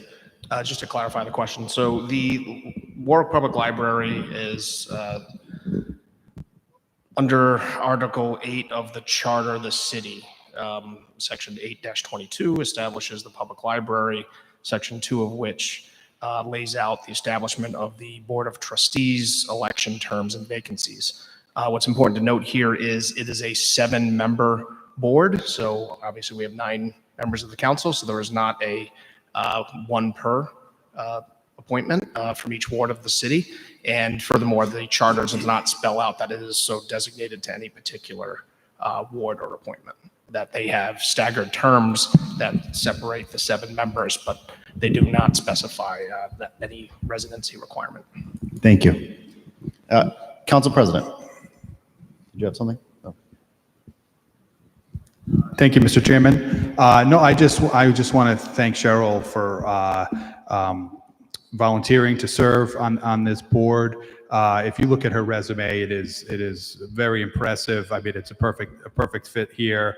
Professional organization. She's a member of the National Education Association. She's been a board member of the Friends of the Warwick Public Library. She's been chairman of the Friends of the Warwick Public Library biannual book sale, president of the Warwick Public Library Board in the past, a board member of the Warwick Library Board of Trustees, also a master gardener. We had some gardeners here earlier on another case, so we just like to throw that out there. So I understand these are appointments very important to each council member. I think we want to have the best and the brightest, and I think Cheryl is a great fit here, and she has my full support, and I look forward if any additional board seats come open. I am sure we want everyone from no matter what ward you live in. If you're interested, you want to serve your city, you should feel welcome to submit your resume and give your interest available. So that's just my position on this. I thank Cheryl and I thank the appointments committee for their consideration. Thank you. Thank you, Council President. Councilman Lattiser. Yes, thank you, Mr. Chairman.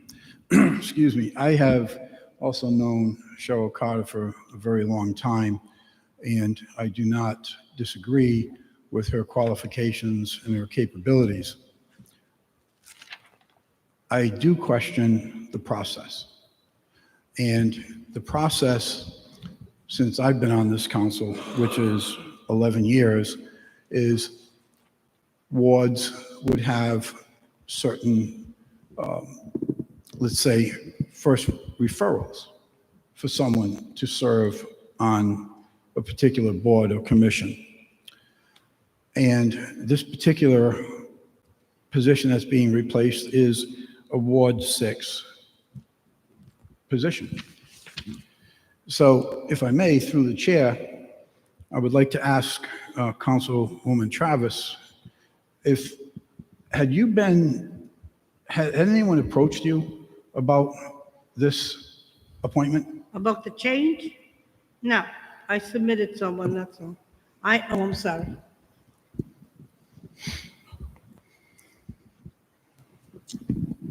My mic ain't working. Well, I had two, matter of fact, I had 2 people. Well, I submitted one, and I didn't even know it was changed, so, not even the 6, but, you know, I didn't know the person who done anything. I just said that it was going to come up sometime in December. No one approached me to tell me that, oh, all right, we're not going to use them for things, we're just going to put someone else. I have nothing against it, it's probably a resume, but it's just, not the procedure that you always do. So, it's a little disappointing, and I think that my person is very well qualified. And you've been on the council for what, 28 years or so? 29. So, given this conversation we just had, will you be supporting this appointment? Okay.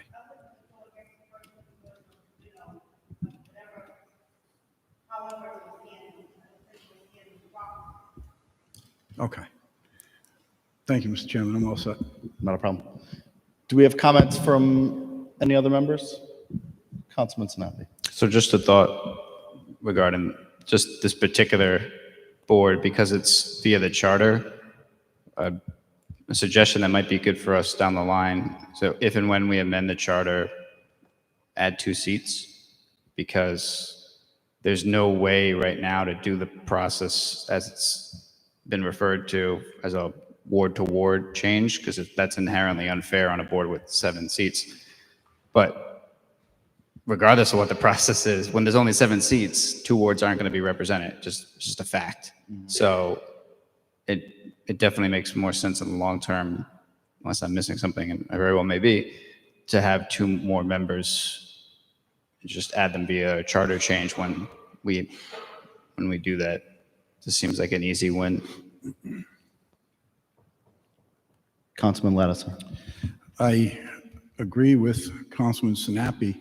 I would also point out that even though there's only 7 members that currently are assigned, they're still in rotation. So every ward in rotation has this opportunity.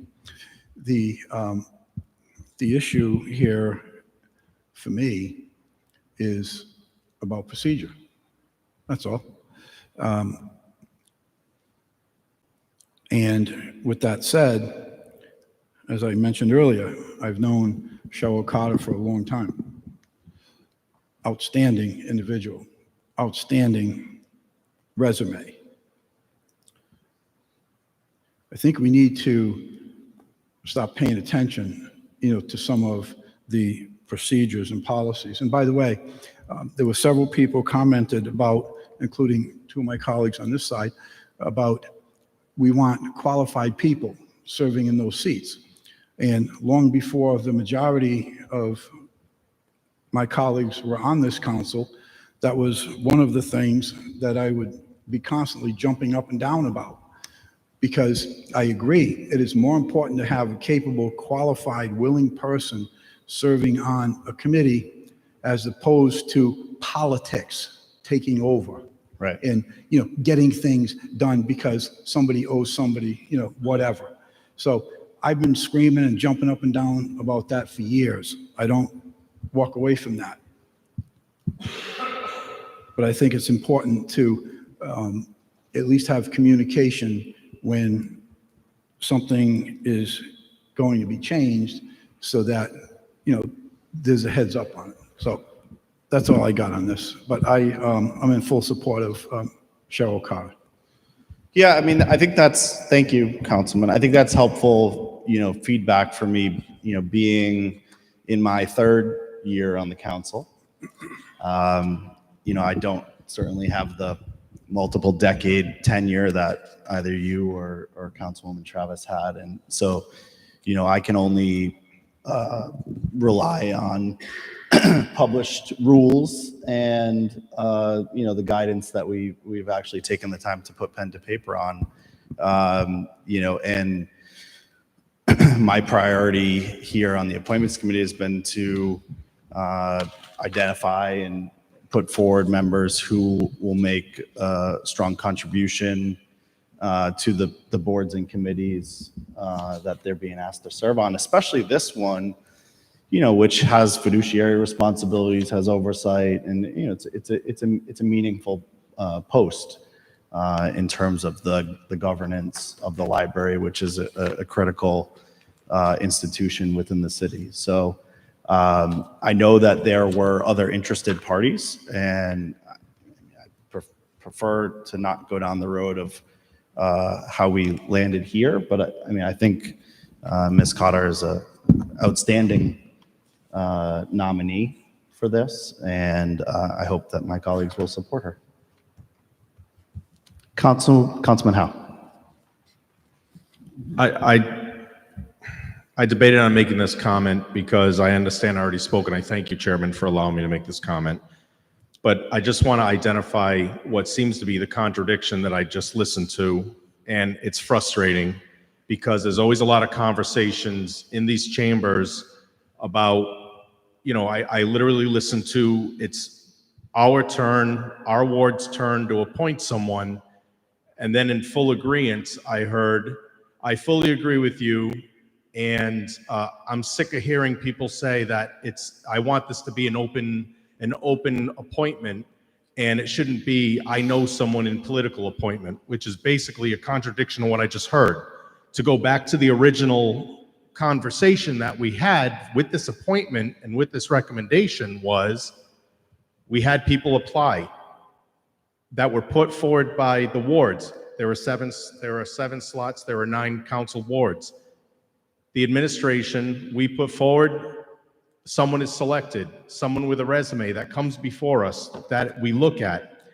And that's where my point being, as one Warwick serving on the Warwick Library, whether they're from Ward 3, Ward 6, Ward 1, any ward at all, I want the best person, the best qualified board. And it doesn't matter if it's Ward 3, if they feel that someone from Ward 5 is more qualified than Ward 3, I completely understand. And I will look at the resume and I will support it, because I want the library to work well. I want the library. So I thank you. I'm sorry I just belittled on this a little bit further, but again, we have a qualified candidate, and I don't know of any pecking order. The solicitor even said there's no pecking order. It is, we are looking for the most qualified, and how blessed we are that people are stepping up on these commissions and these boards. Thank you. Thank you, Councilman. Does anyone else have anything to add from the council? Councilman Riggs. Thank you, and I'll try not to take too much time here. Thank you. So, as I see it, I have a little bit of a different perspective on this. I see this as something where having appointments spread out throughout the city, that's really not introducing politics into it, but keeping a certain balance, because qualifications, sure, if you put 2 resumes next to each other, there are going to be some instances where one person is clearly a better fit, more qualified. But there's also a lot to be said for diversity of perspective, a lot of different subjective qualities that go into one's quote-unquote qualifications. It's not always, just numbers on a scale, so to speak. But also when it comes to ward appointments of that nature, having appointments, generally speaking, spread out across wards, across the city, it also prevents the introduction of politics in the sense of 1 or 2 wards, or say some majority of wards, dominating all of the appointments. So, we don't want things to go that direction where we see, say, however many wards, whether it's, a small handful of wards tending to get all of the appointments, because that's the general principle, where if we are continuing to spread it out among different wards, just in general, not a matter of a specific situation, then we avoid that type of problem where things tend to get politicized where they shouldn't be. That's all. Thank you. Thank you, Councilman. And, I've heard all of your comments. I think that during a hearing on an appointment and someone's qualifications probably is not the best place for us to address this, but I do think it's something that we can revisit and talk through how we ensure that everyone feels like, they have a fair shake at making an appointment when one of these seats comes available. But I'd like to move past the procedural point and get to the matters at hand. So I think we've heard from the colleagues. Do any members of the public have anything to say on this particular appointment? Ms. Cotter, would you like to add anything? She's happy to serve, and we're happy to have you. Hearing no one from the public, I would entertain a motion. Second. I have a motion and a second. All in favor? Aye. Aye. All right. Second up is an appointment to the Wildlife and Conservation Commission. Amy Otteledge from Ward 5. I hope I said that properly.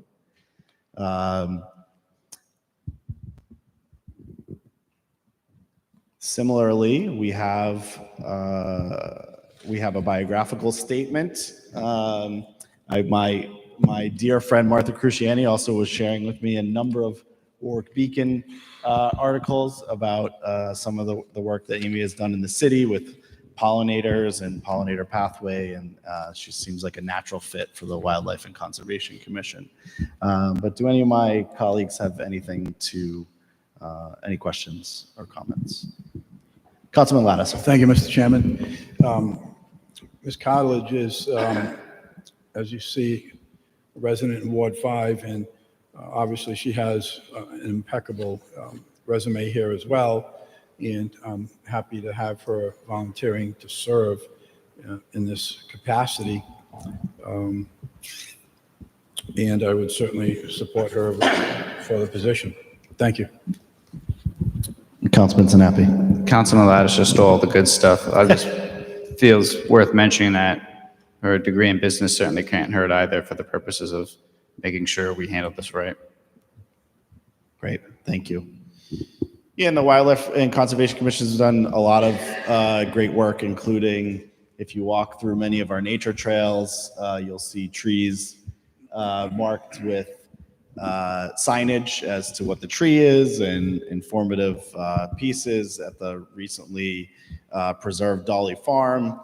You'll see a nice tablet with some of the history of Dolly Farm. So they're doing really tremendous work, and we want to keep this robust and full board. I've gone through the committee. How about members of the council? And Mayor. Thank you, Mr. Chairman. Martha was waiting for me to get up here, so I had to come up right away. No, she has an outstanding resume. She cares about the city. She's got a great heart. She had the full recommendation of Martha Cruciani, who I love. So I'm honored to put her up for this nomination. Thank you, Mayor. Would any other members of the public like to comment on this appointment? Go on the mic. Hold on.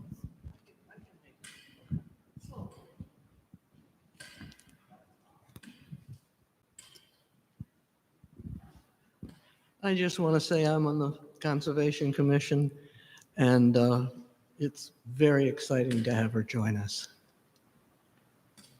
Thank you. Anyone else? Without further ado. Make a motion for favorable action on the appointment of Amy Otteledge to the Wildlife and Conservation Commission. Second. Motion and second. All in favor? Aye. And that is all the business before the Appointments Committee. The time is now 8:11, and the Appointments Committee adjourns. The next committee to meet is the Public Properties Committee, and that can meet at this time.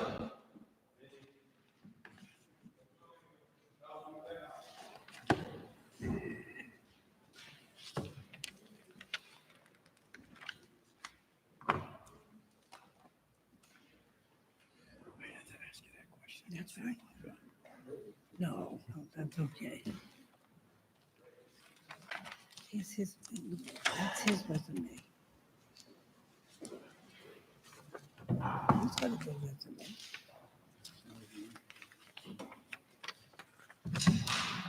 The City Council Committee on Public Properties, Land Use, and Community Affairs comes to order at 8:12 p.m. First up, we have acceptance of the minutes from the committee meeting held on November 20th. Do we have a motion? Move favorable action. All in favor? Aye. One item on the agenda. This is Councilman Snappy. PCR 131-23, a resolution dedicating Barton Farm as a municipal public trust pursuant to Rhode Island General Laws, Section 45-36.1-1 et sec, and as having conservation restrictions pursuant to Rhode Island General Laws, Section 34-39-1 et sec, Assessor's Plat 251, Lot 179, commonly known as 1351 Centerville Road. Councilman Snappy.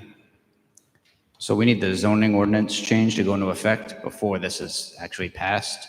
So I'm going to request that this be held until the second meeting in January, please. Thank you. We have a request to hold to the second meeting in January. I don't know if we have a precise date for that. January 17th. January 17th. Now, Council Solicitor, in order to hold, it's simply a vote of this committee. No need for public comment or the like at this time. Thank you. Do we have a motion to hold to January 17th? So moved. Second. All in favor? Aye. The committee adjourns at 8:13 p.m.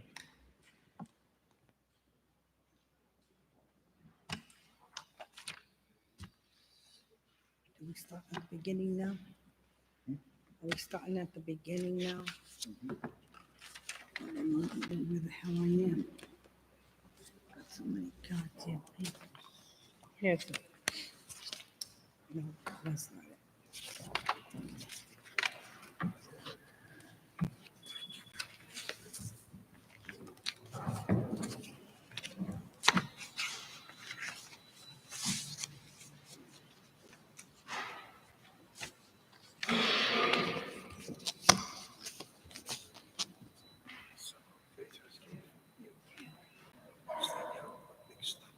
Yep. Yep. Good evening, everyone. Again, we are back now in the full council meeting. If you were following the agenda, we've done roll call and the salute to the flag. We've done general communications. We've done executive communications. We are now moving on to item A. It's the acceptance of the minutes from the council meeting held on November 20th, 2023. Councilman Howe.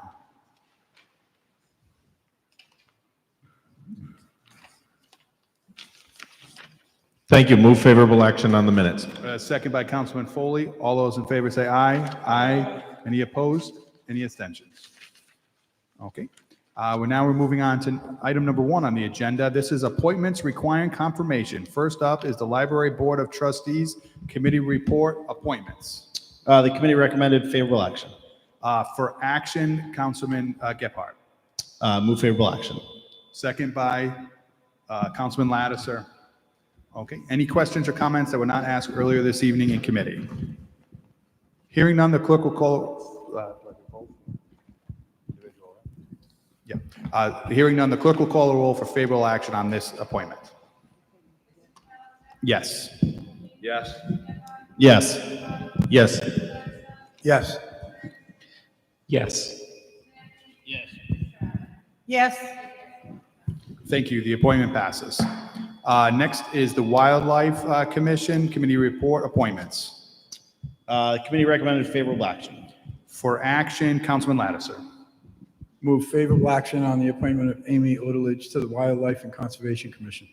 Second by Councilman Gephardt. Any questions or comments that were not asked earlier this evening in committee? Hearing none, the clerk will call roll for favorable action. Yes. Yes. Yes. Yes. Yes. Yes. Yes. Thank you. The appointment passes. Number 2 this evening is the consent calendar. First up is PCR 132-23, Committee Report Finance. Favorable action. For action, Councilman Howe. Move favorable action. Second by Councilman Foley. Go ahead, Councilman Howe. Thank you, Mr. President.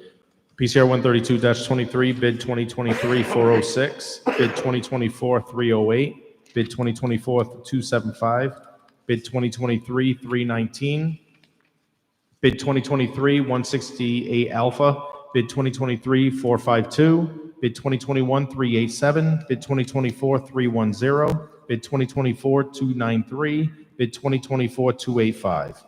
That concludes the bid package, Mr. President. Thank you. Any questions or comments on the bid package?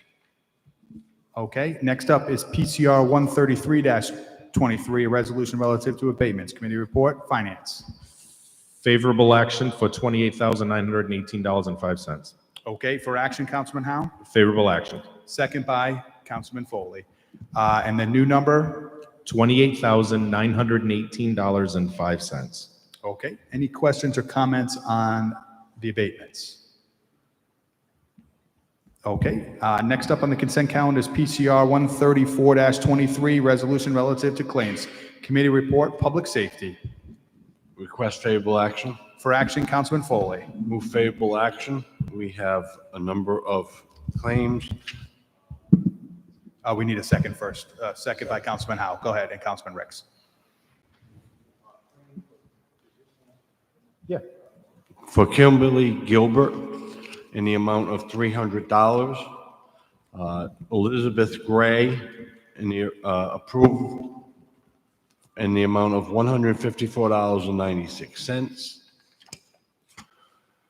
And Susan Trafford in the amount of $241.99.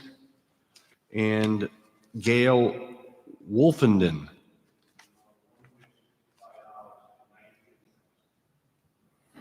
Thank you very much. Any questions or comments on the public safety? Okay, any questions or comments on the consent calendar? Hearing none, the clerk will call a roll for favorable action on the consent calendar. Yes. Yes. Yes. Yes. Yes. Thank you. Consent passes. First item that was taking off the consent calendar, Councilman Howe. PCR 135-23 from abatements. Okay.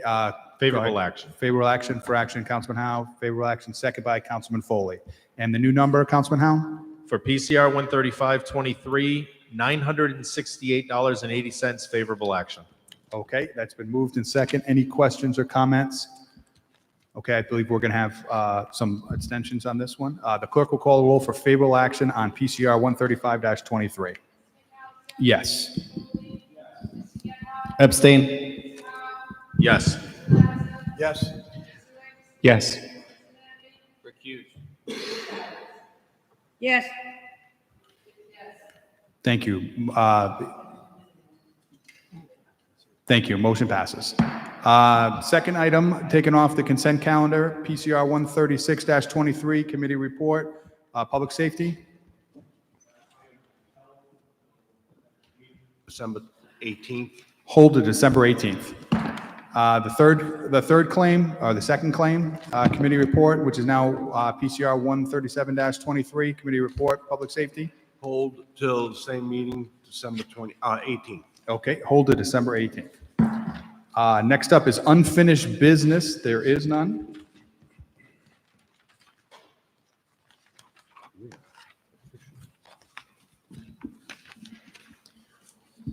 We are now moving to new business, and I'd like to follow what Chairman Sinapi did earlier. I would like to have a joint discussion on PCR 127-23 and PCR 128-23. These both have to do with the Warwick Neck Lighthouse. It'll just make it easier for discussion. So is there any objection to hearing it this way? Okay, so be it.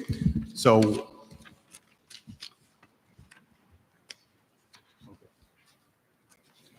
okay, so this was moved to the full floor from the committee. So what I'd like to do is, we do have the administration here. Are there any members of the council who haven't had a chance to speak yet, would like to ask questions? And we'll go back if anyone has any additional questions, and then we'll make a motion. Councilman Rex. Thank you. I suppose more of a comment than anything. So 3 takeaways stand out for me here. First, there are still a lot of unknowns here. This could turn into a white elephant of sorts, where we, as the city, just have a lot of expenses. There's a lot of upkeep and the like. It's a really nice thing to have, but it's quite expensive. The second point is that a lot of what government does, we have government for specific reasons. And one of those reasons is to take on some different projects for the public good, even though they end up being more expensive. It's because government can do these things that the private market simply can't. And if we don't want this lighthouse to be turned into an Airbnb or otherwise put to private use in a way that's not at all beneficial for the neighborhood, well, the government owning it and paying for it, that is a valid alternative. And of course, we need to just make sure to fully consider what that would look like. What exactly is the benefit that we would be getting out of it, and what exactly are the costs? And so that takes me to my third thought here, that really this is still at the beginning of the process, and we are not making a final decision here tonight. So I think that the administration has its work cut out for it, and I know that this is a fast-moving process. Based on the information presented ahead of the meeting and some of the questions that we all have, especially Councilman Lattiser made excellent points earlier that we don't want to get saddled with a lot of these unknowns. So I think it's fair to say that there's a lot of work left to do, but as the administration and representative of the planning department suggested, this is still the beginning of the process here, and I think it is certainly worth continuing to explore so that we can get all of those answers. Those are my thoughts. Thank you. Thank you. Any other questions or comments from anyone who hasn't had a chance to speak yet? Did you speak?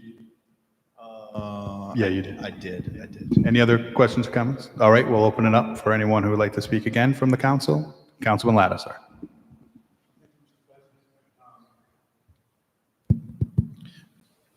I have a question for Sean. Sean, I think it was you that had said that there is a parking lot or property available in Upper Warwick Neck, that area that would be available for a parking lot. Where would that be?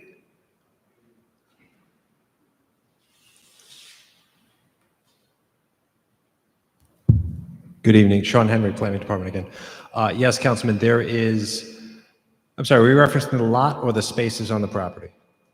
You had indicated, I think it was you, that had said there is a parking lot that would be available for parking vehicles to attend whatever you're doing.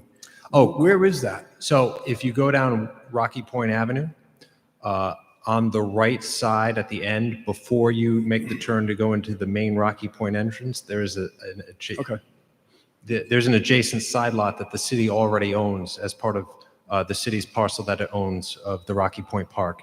Okay, That so- could be made available if we determine that there was some overflow parking that was required. Well, when you say overflow parking, again, I'm going to go back to that meeting that we had on Friday. You were present, and it was stated by a couple of you in that meeting that there would be no parking.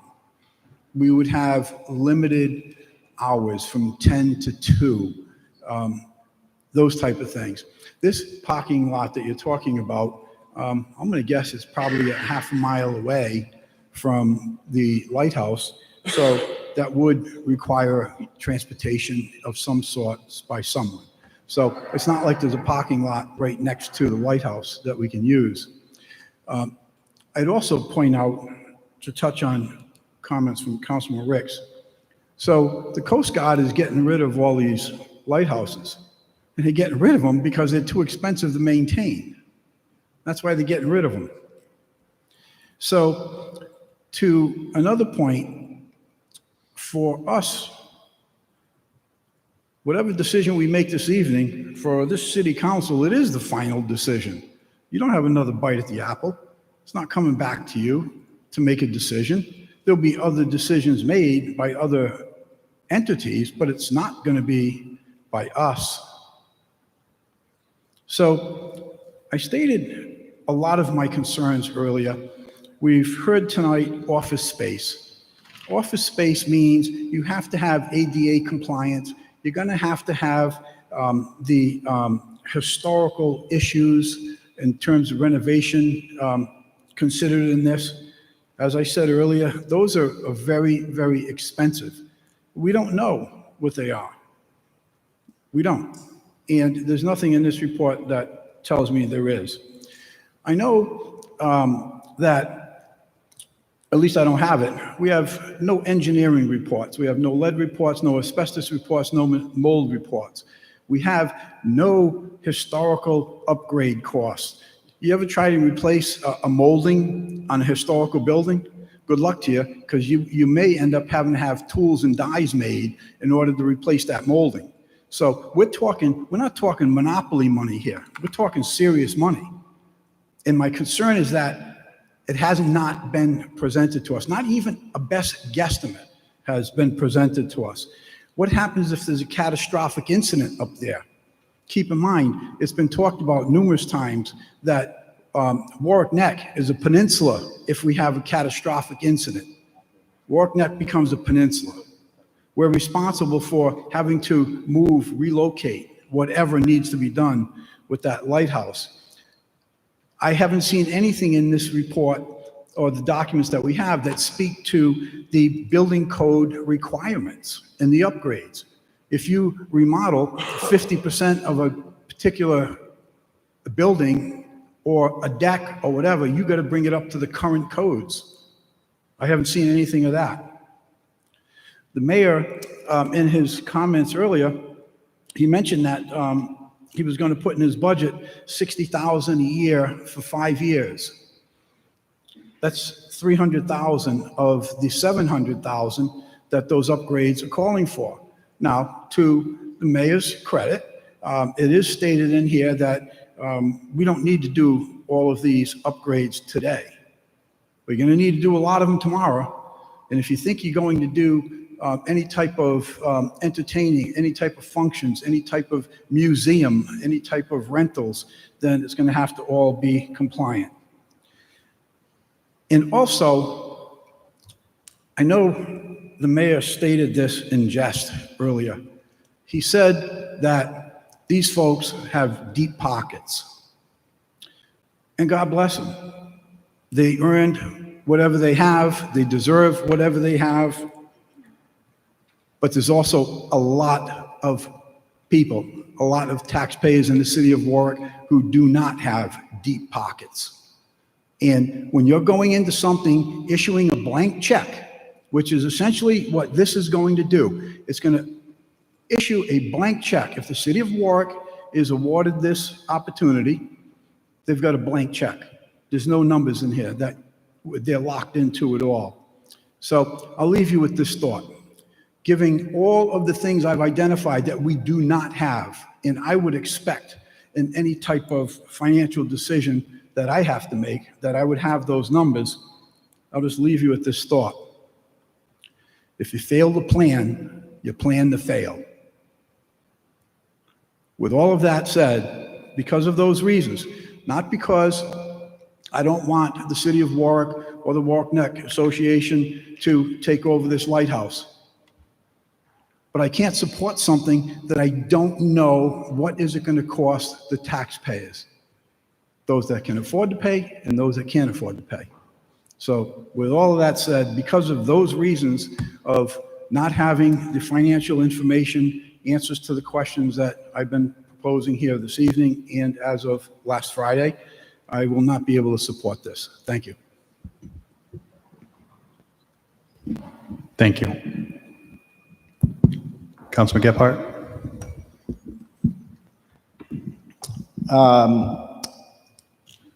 So I have a couple questions, and I'll kind of put them out and let you guys, I'm sure you'll want to respond to a number of the questions that have come up so far. So the couple questions I have are, number one, in one of these documents, you talked about that this is still an operating lighthouse in terms of, I forget the exact terminology, but that it is still in use. Councilman, I think you're referring to the active gate aid to navigation? Yes. So is the intent that that would continue to be in use? And, does the city have any, responsibilities around that or liabilities related to that? So that's one question. And question two, well, let me leave you with that one for now, and I do have a second question. One of the materials that was provided to you was the notice of availability dated May 15th of this year. That came from the General Services Administration that was informing interested parties that this property would become available. It does spell out that it is currently in active aid to navigation, and they intend for that to continue. And one of the easements that's going to be retained by the Coast Guard is the easement to benefit the Coast Guard to keep, locate, service, maintain, operate, and repair and replace aids to navigation and any associated equipment on the property. So much like the Connecticut Lighthouse, there's some NOAA equipment on there that doesn't belong to the city but is allowed to be retained on there. Those active aids to navigation are proposed to continue by the government. I see it. So the U.S. government or the Coast Guard would be responsible for the operation and the maintenance and upkeep of those assets only? Correct. That's their equipment. I see. Okay. That's helpful. I am blanking on my last question. I may, if no one would mind, if it comes back to me, if I could throw it back up. Appreciate that. Thank you. Councilman Sinapi. So it's my understanding that an amendment is desired on PCR 127-23, specifically page 2, line 3, by adding the word form, or after the word form, adding the words and substance. So I'd like to make a motion to amend PCR 127-23 in that regard. Can we get a second to the motion and we can have discussion? Second by Councilwoman Travis. If you want to read it again, Councilman Sinapi? Sure. PCR 127-23, amending it specifically page 2, line 3, by adding after the word form and substance. And this would make it crystal clear that the solicitor has discretion on not just the policy, the process, but also the policy. First up, any comments or objection to the amendment from the administration? Okay, any questions or comments on the amendment?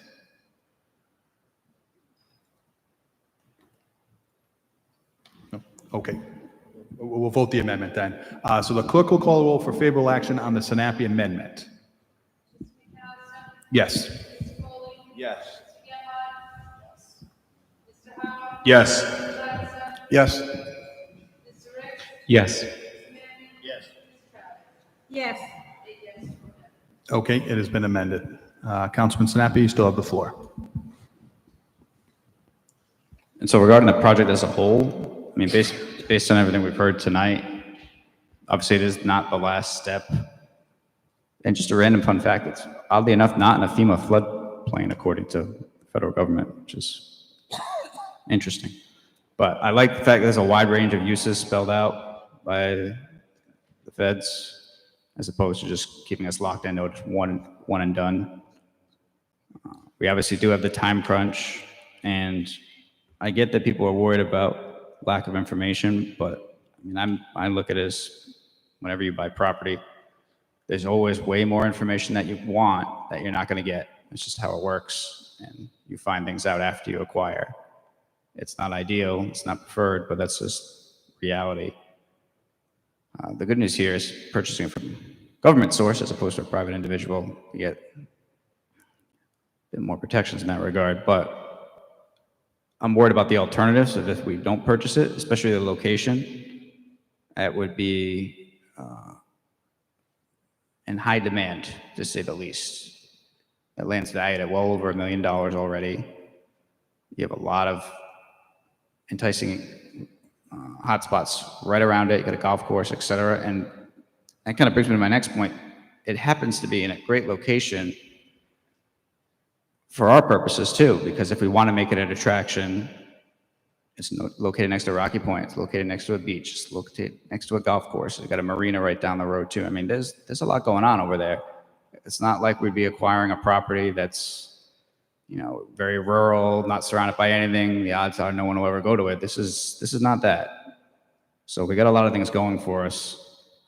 And as far as the ADA requirements, yes, that might become an issue, but because it's a historic building, even if it did come up, the requirements are lesser than if it was a normal building. So we're not looking at the normal, very strict requirements that often are associated with such a project. And then, while I would prefer to move the question, I know Councilman Gebhardt said he had another question. Is that okay? All right, I thought about my last question, which was based on something Councilman Lattiser raised. This question of, is this our last bite at the apple? So you're not asking for any money here. So it would be my assumption that were we to need monies to be expended, that you would have to come back here and ask us for it, right? Yes, we all go through the process. This resolution is simply to complete our application to apply. If it's dead tonight, if we don't get the resolution. I'd like to have better numbers too, Councilman. We don't. We got the ABCOR report on November 12th. We haven't even had a chance to have a discussion with them. This is as far as we've been able to go. This is the U.S. government we're dealing with. It's, I didn't mean to be glib, but I mean, they have their procedures, they have their red tape, and this is what we have now. And as Councilman Rick so eloquently put it, this is not where it stopped. We have more exploration to do. I'm kind of asking you to take a leap of faith with the administration. If this is going to bury the city, it's going to be millions of dollars, of course, I wouldn't go through with it. And I would probably come back to the council for your opinion because I respect the opinions of this council. But this is the next step. It either ends here tonight or we continue the journey. And I think it's a big risk to let it fall into hands that the city doesn't control. There are a lot of bad alternatives. Thank you. Councilman Sinapi? So I'd move favorable as amended. Do we have a second? Second by Councilman Foley, Councilman Ricks, Councilman Howe. Any final questions or comments that were not asked earlier this evening? Just a clarification, are you voting on the resolution to move forward with the application separately from the MOU? Because I think you have to. Correct. This is going to be two separate votes.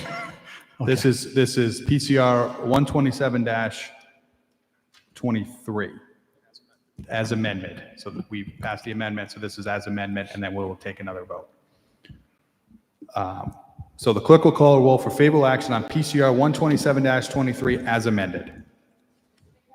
Yes. Yes. Yes. Yes. No. Yes. Yes.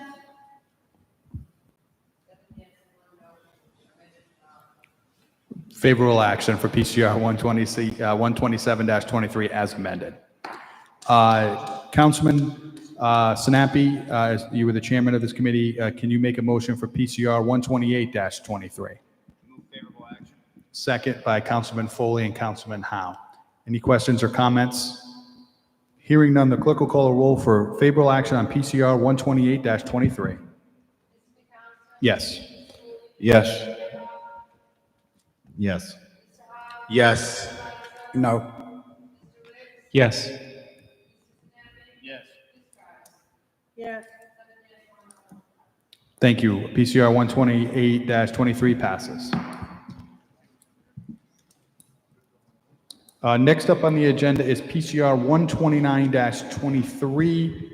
I believe this came to the floor for full discussion. So we will start. This is 129-23, a resolution relative to the timely provision of information, paper form by the purchasing division directly to council members upon their request. Councilman Lattiser. Thank you, Mr. President. I would move favorable action on PCR 129-23. Second by Councilwoman Travis. Any questions or comments on this? Councilman Sinapi. Other than to point out, I think it's kind of stepping into the other branch of government when we start trying to dictate what city employees do. And I remember this kind of came up years ago, and it was not this exact question, but that exact concept. And it was thankfully voted down then. I don't see much of a reason to do a recitation of all my thoughts and feelings on it then. I understand Councilman Ladish's point. I think there are other ways to do this, and they've been stated at the meetings, frankly, prior to this, because this topic has come up multiple times. So I intend to vote no. Sir. Thank you, Mr. President. So over the years, again, that I've been serving on this council, the binders, as we have it in front of us, going back 11 years ago, it was pretty much all the hard copies. And I can say for certain that as an elected official, I, as you know, try to get all of the information that I can. And disseminating this information and going through it, literally, I'll have all these documents spread across my desk, comparing notes, comparing numbers, doing research. You'll also recall over the last amount of years, there have been many calculations, miscalculations identified by me because we have all that information in front of us in hard copy. Some of my colleagues feel more comfortable working with the electronic version. I do not. I find that more difficult. I find it actually trying to force me to do that an obstruction. It's an interference in my ability to perform my due diligence upon not only the people I represent in Ward 5, but all of the taxpayers. Further, on the meeting of November 6th, we had a fair amount of discussion on this. And it's on the tape.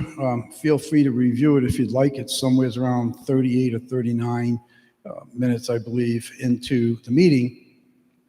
The finance, I'm sorry, I'm blanking out on the word. The purchasing agent had agreed on the record, it's on the tape, to provide me with the hard copies of the documents I request, and you can pick them up at your convenience. The chief of staff confirmed that, and the chair of the finance committee reiterated it in his comments during that period of time. Following that meeting, I made a request to the purchasing director for numerous documents, which are the documents that typically I had always been provided, we have always been provided in hard copy, which shows the various bids, who the various vendors are, what their numbers are, what their discounts are, what their list price are, et cetera, et cetera, et cetera. And the reply came back that our council liaison would have to print them out if I were to get them. Since when does the city council do the work of the administration? We have a separation of powers here. We have the executive branch, we have the legislative branch. The executive branch is responsible, in my opinion, responsible to provide us with the information that we need. It's the administration's responsibility to provide us with the documents that we're requesting. And to say that, well, guess what? We're not going to do it anymore. You're going to have to deal with this electronically. Get used to it. It's the 21st century. The earth is not flat. All of this nonsense. To me, that is an obstruction. It's an interference, and it makes it far more difficult for me as an elected official to do my job. So what I'm asking for, and it came to this resolution because what was stated at the November 6th meeting, or November 4th, whichever date it is, I lose the exact date, by the purchasing director, acknowledged by the chief of staff, repeated by the finance chair, that I would be provided with hard copies and I'd go pick them up at the purchasing director's office. And that's not occurring. So that's what prompted me to put in this resolution.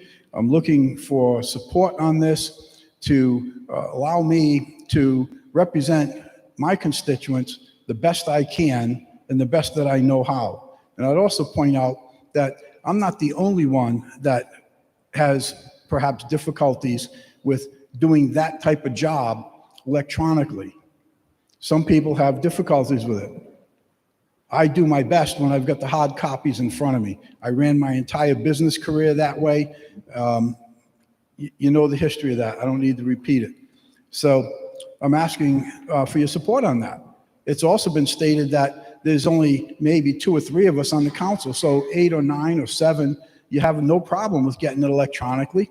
Wonderful, great. I'm not trying to stop you from getting electronically. If that's what it takes and that's what you deal with to make you as effective as you can be, then that's great.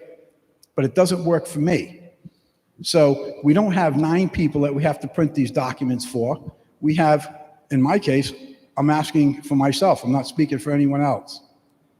And that's why I'm asking for support on this. I'm asking for favorable action, and I'm asking for the administration to do the job that they've always done, which is provide us, in this case, those of us that would like hard copies, provide us with the hard copies.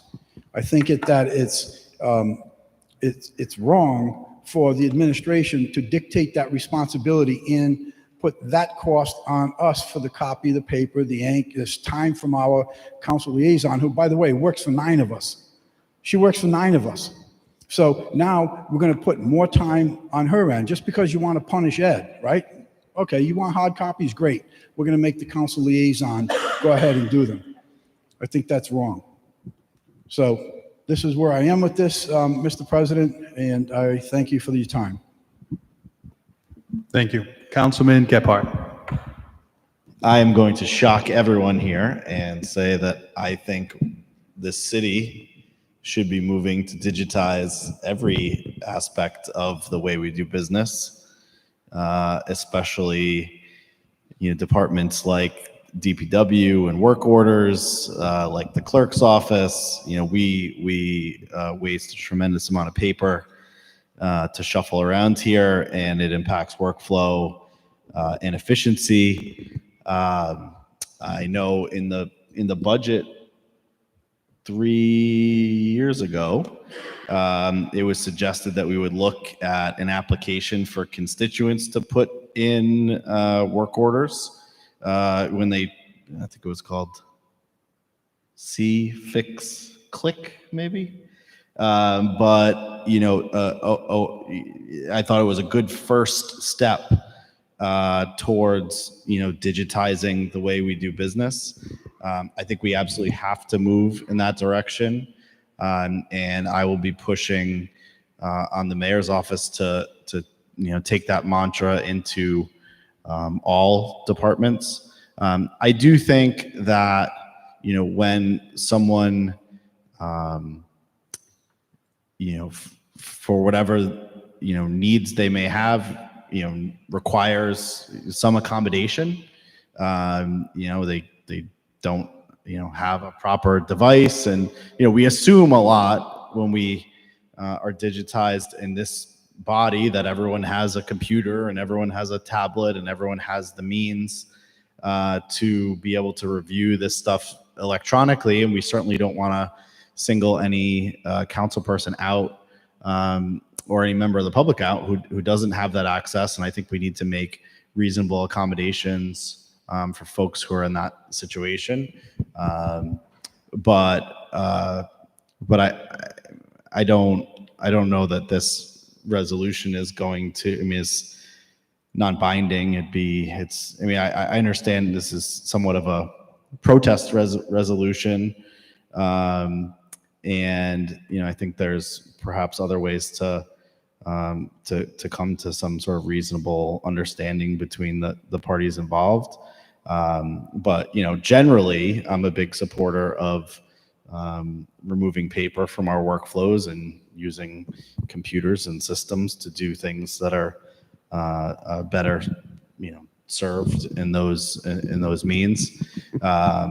So, I mean, those are my general comments on this. I want to give kudos to the administration. In the meeting that Councilman Lattiser is referring to, where we were like, where's the bid sheets? Where's the bid specifications? And then we found our way to warwickri.gov/bids. And there's actually more information available there than we used to get in our binders. And by the way, if you don't have last week's binder or last month's binder or last year's binder, there's an archive digitally that you can access those records. And so I find that to be particularly useful. I do think that we have to understand that we've got a range of aptitudes for technology here. We have a broad coalition here of people from different parts of life and different experiences, and that's awesome. And so we shouldn't be combative about it. We should try to help our colleagues get the information that they need, and at the same time, we all have to kind of move forward into the 21st century. So I myself always be available to help anyone who may struggle with any of this stuff. I'm happy to help. But to me, I find it to be a benefit overall. So thank you. Councilwoman Travis.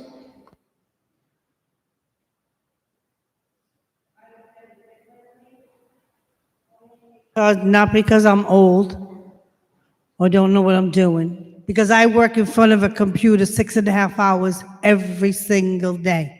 And the last thing I want to do is come and read this stuff on a computer, because I like using a pen and paper. I like writing my notes on it. I like seeing the different things. I might not ask a lot of questions. You know why? Because the committees ask the questions that maybe I was going to, because they get to ask the questions first. I might have had 1 or 2 questions. Well, it doesn't matter. I'm still getting the answer and get a better view of what's going on. But I don't want to sit in front of the computers and read it like that. I want the papers to be given to us that ask for it. There's only a couple of us that got books. I think 3 books. So I don't even know if the Jim would ask for any of the papers. I know Ed definitely wants to ask for it. And I like to see them right here in my book. I like to know what I'm reading, comparing the notes. So I support this. Thank you. Thank you. Councilman Howe. Thank you, Mr. President. So let me clarify a few things that have been said. First of all, my colleagues, I'd like you to know that what the councilman said, where he asked the purchasing director, is absolutely true. She said that stuff will be available for you. I agreed with that. The stuff with the bids and the packets would absolutely be available to be seen. If he wanted a hard copy, he could actually, or if he wanted access to them, they could be sent. We are doing things, as Councilman Gebhardt said, to try to move this city into a more streamlined system. Everything we need is online. Now, it sounds to me like the issue that the councilman has is who exactly prints up the papers for just the councilman. So the purchasing director, the chief of staff, and the finance chair, who is I, all said the truth. You do have access, but now it's whether it's going to be the actual purchasing department or the legislative liaison. The information is there. If I want to do the homework, the information is there. Who prints it up? It's still going to come from the city. I think that's the main thing that is being discussed. Whose paper are we going to use to print up the information that we need to make decisions? So the information is being supplied by the city. the legislative liaison, who does work for the 9 of us, who does represent and handle a lot of our constituents' services and is our liaison between the administration and this council when we cannot be there to attend, she can access, as can any council person here, access the information on our city webpage and print it up. So if any certain council person does not want to get a computer and have instant access and have that stuff in front of them, if they would rather lay it across their desks, I guess this resolution says it is the taxpayer's burden so that I can lay papers across my desk and I can see all the paperwork.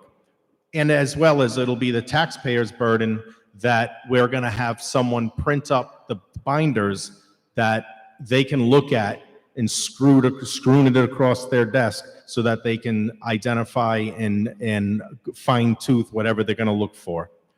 The clarification that I want to say is that also whether someone gets a binder or not, that doesn't matter. We're talking about, this resolution is about the bids. The resolution specifically says, I want a bid package printed just for me with all the bids and all the specifications just for me. I want to see it. I want this just for me. That's what I want. But under the umbrella of council.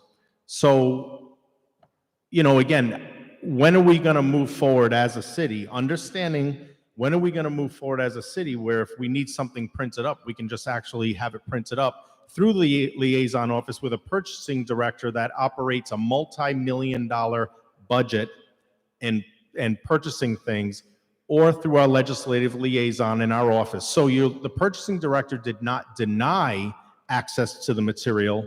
The purchasing director redirected how to get access to that material. So no one's getting denied the material they need to make a decision. It is just where we're going to get it from. So I am not in favor of this resolution, obviously. The directive that was put out by the Finance Committee was all the prudent information in the cover letter will be there. And just as a side note, I'm sure my colleagues remember, we would get 200 to 500 page binders. Our binders would be 200 to 500 pages and more, reams of paper for bids that were maybe $20,000. I'm not saying that's a small amount, but looking at all the bids where you can easily look at your docket and you can easily look at your binder, but then when it comes to the bids, you can just pull it up and save the city money, resources, and supplies. So I can't support this resolution because it doesn't make sense to me. The material, all the information you need is there. And no one denied getting them the information. It's where he wants to get the information from is what it seems like we're debating here. Thank you. Councilman Ricks. I look at this, I suppose, a little bit differently. So I understand the current trends with electronic, and certainly the city council has largely gone in that direction. I do remember those years where we received the paper binders.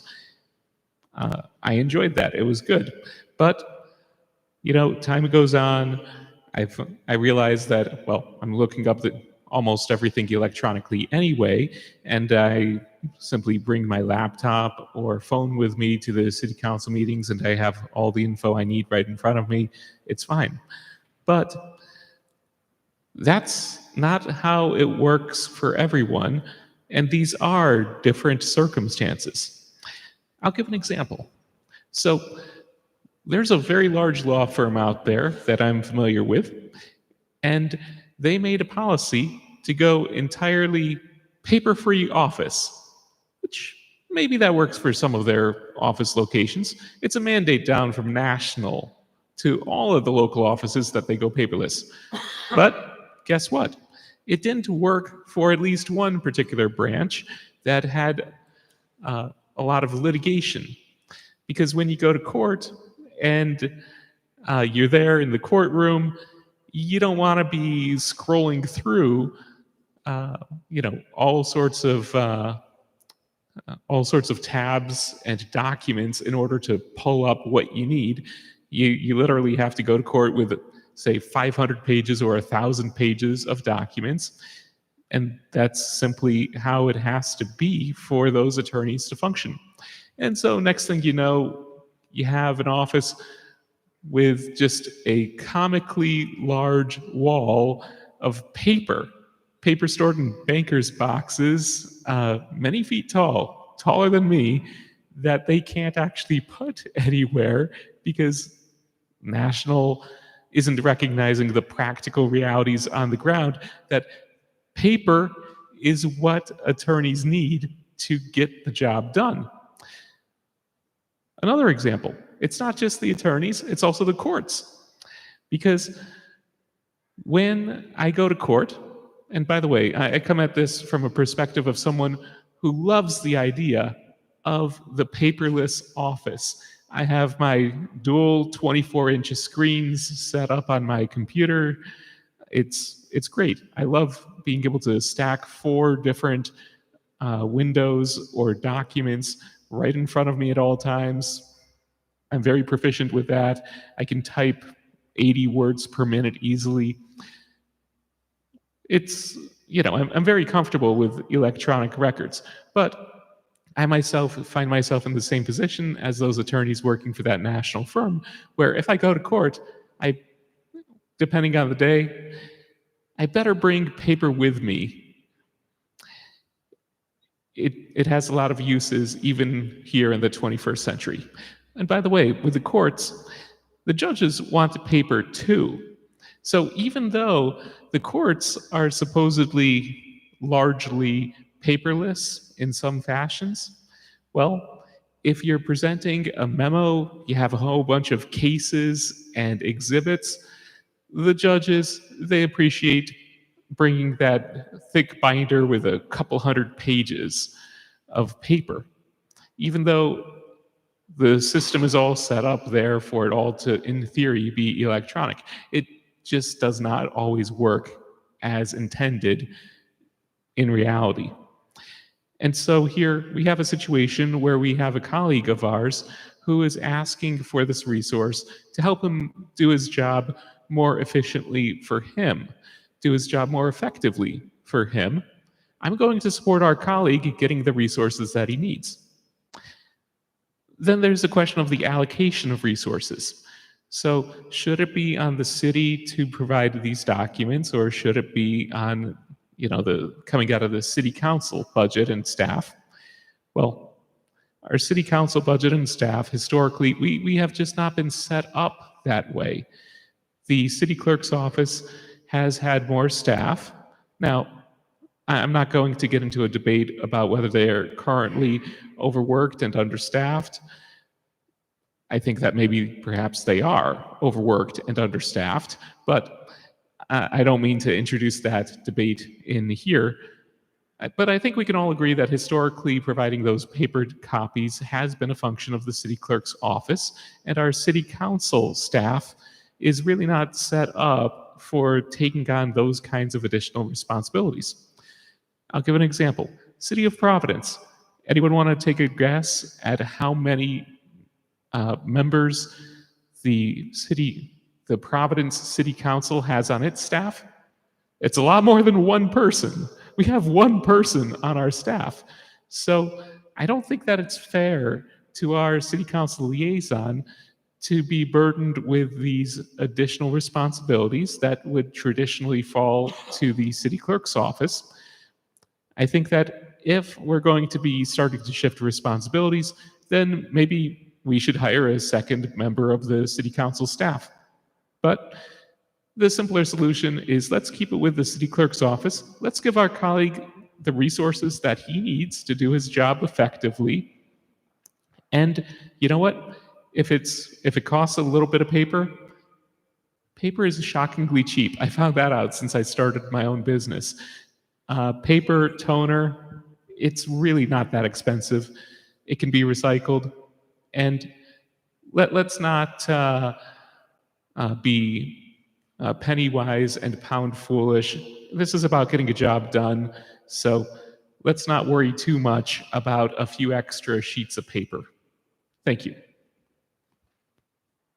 Thank you. Are there any members of the public that would like to be heard on PCR 129-23? We didn't hear this in committee. Okay. Aaron, just please identify yourself. Sure. Thank you, Council President. Aaron Mackesy, Mayor's Chief of Staff. The administration respectfully opposes the resolution, as it's an attempt to instruct the administration on how to run the day-to-day operations of city government. Furthermore, I'd just like to reframe that the way that it's prepared and presented for the council is based upon a request from the finance chair, who requested this process, who requested that it be provided in this form and in this manner. The purchasing director responded to that request. I categorically reject, we're not in the punishment business, Councilman. Nobody's attempting to punish you, certainly not myself, certainly not the mayor, certainly not the administration. It's not what we do here at City Hall. We were responding to a request from the finance chair. The purchasing director has provided this information prior to each council meeting. She sent the information for the December 4th meeting on November the 21st electronically to yourself, the council president, and to the council liaison. I agree with Councilman Howell. My recollection of the meeting is that the administration absolutely agreed to provide that information prior to the council meeting. In fact, the purchasing director is sending those documents to you without request. She's just assuming a blanket request. On the same day that she transmits it to the council electronically, she transmits it to you privately electronically. That's the way that the purchasing director has prepared it thus far. That's the way the administration intends to go forward into the future. Thank you. Thank you. Any final comments on this? Councilman Lattiser. Yes, thank you, Mr. President. So I would respectfully request that the finance chair and the chief of staff go back and listen to the minutes of the meeting, because the purchasing director stated at that podium that she would have the documents printed and I could pick them up. That's what she said. The chief agreed and stated so. The finance chair stated on the record, and go listen to the tape, because you said, so the purchasing agent has agreed to print them for you and you can go pick them up. That's what it said. So now, here we are. Some of my colleagues on the city council are just refusing to accommodate my request to get documents in a hard copy so that I can continue to do the job that I've always done over the years. The chief of staff just stated the same thing. And I find this very interesting that colleagues on the city council know that in doing this electronic thing that you keep pushing makes it more difficult. Now we know it's not just Ed. There's two of us here, senior citizens, by the way, who are asking to get the documents printed and given to us that we need to continue doing what we do. And I'm simply stating what was said, that the purchasing director said she would print them and I could go pick them up. I have no problem picking them up. I pick up my binder all the time. So it's very interesting to me that I'm getting so much pushback on a process that is not so difficult or so convoluted to accommodate a request of an elected official in order to continue to do the job that I've done and not make things more difficult, more onerous, more laborsome, and more convoluted to get some of this information. Thank you. It's an happy. So in addition to disagreeing with the characterization of us versus them, given that the documentation would be made available either way, I move on favorable action. Second by Councilman. We had a motion, favorable action, second. In that case, I request So we that do have a heard. motion already for favorable action and it has been second, so that's before us at this time. Is there any questions on favorable action? So this would be a vote because it was moved favorable first and second, so that we have to take that up first. Mr. President, through you, may I make the councilman requested that I watch the tape, and I just want to say, through this conversation, I do promise to watch that video again. And if that's not how I remember it, but I'm not saying that's how it is. I want to make let the councilman know that if that is the case, I will send an email to the administration and the purchasing director requesting that they honor what we said. I remember hearing it differently, but I have no problem doing that. If I misunderstood, that's on me. But we can, but for this PCR, thank you, I'll be voting against it. Okay, so what is before us at this time is, this is favorable action for PCR 129-23. So a yes vote is in favor of this resolution, a no vote is not in favor. Councilman Foley, you haven't had a chance to speak yet? Go ahead. A procedural question. Hearing the chair, and I am the vice chair on that committee, would it be not more prudent to hold this so that the committee chair can do the research that he just mentioned? You can make any motion you want. I disagree with that. We've spent way too much time on this at this time. I think that it's been moved and second. We should have a vote and see where we land at this time. So it's already been moved and second. A yes vote is for favorable action on 129-23. I will take the last word on this. I am against this resolution. I believe this is just a personal issue between this council person and the administration. No one is saying that he can't get the information. They've given him multiple options. He can print it out himself if that's what he wants. I do not support bringing resolutions on a personal basis, and that's exactly what this is. I take offense that he tried to say that it's because he's a senior citizen. I've never heard that before. The council has been given laptops from the city. So I do not support these types of resolutions. This happened in the past with previous mayors from the same council person. When he has a personal issue, he tries to put up these resolutions. It's just not the place and time. We've spent 40 minutes on this. So the clerk will call the roll. PCR 129-23, favorable action. So a yes vote is to support the PCR. A no vote is to deny. No. No. No. No. Yes. Yes. Thank you. PCR 129-23, favorable action is denied. Councilman Sinapi. Moved unfavorable. Do we have a second? Second by Councilman Howe. I believe we've all had our thoughts on this. So the clerk will call the roll for unfavorable action on PCR 129-23. Yes. Yes.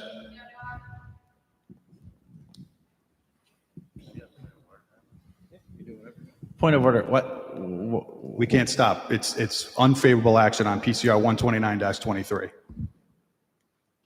You can't stop a roll call vote. I'm sorry. So it's unfavorable. Yes. Is what's before. A yes vote is unfavorable. A no vote is a no vote on unfavorable. Yes. Yes. No. No.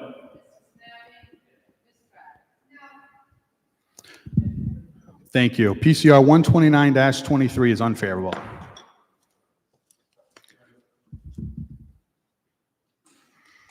I believe we heard 6 yes, 3 no. We believe the count is 5 yes, 3 no. Thank you. Thank you, Mr. President. Thank you. Next up is PCR 130-23, committee report, public safety. For action, Councilman Foley.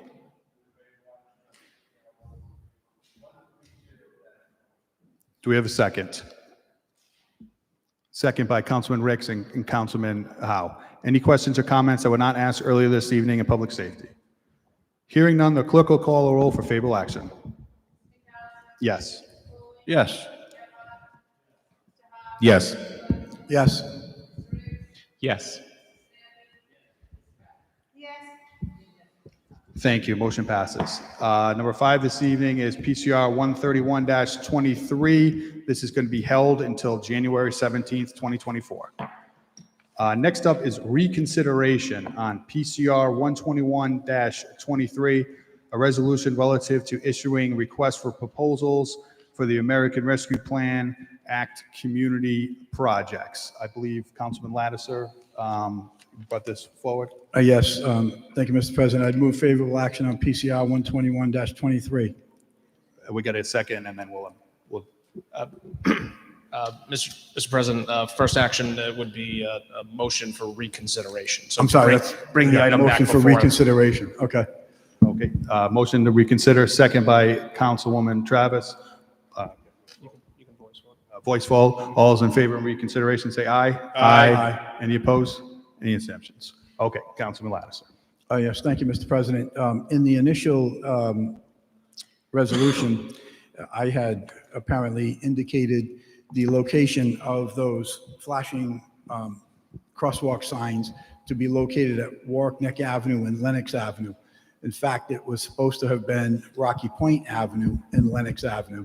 So, the same request, just altering the location to indicate Rocky Point Avenue and Lenox Avenue. Councilman Lattiser on PCR 121-23 moves the following amendment, that on line 36, we're going to change the description of the project to be Rocky Point Avenue at Lenox Avenue, and that it is regarding flashing crosswalk signs. And furthermore, that we're going to amend line 43 before the period to insert that this, and to insert the words, and shall take precedence over R-23-119. So the amendment would further clarify the intended scope of the project to be pursued, and that this resolution would update the the one that was before us previously. Okay, we need a second on that. Second by Councilman Foley, Councilman Ricks, Councilman Howe. Any questions or comments on the amendment? Okay, hearing none, the clerk will call the roll for favorable action on the amendment. Yes. Yes. Yes. Yes. Yes. Yes.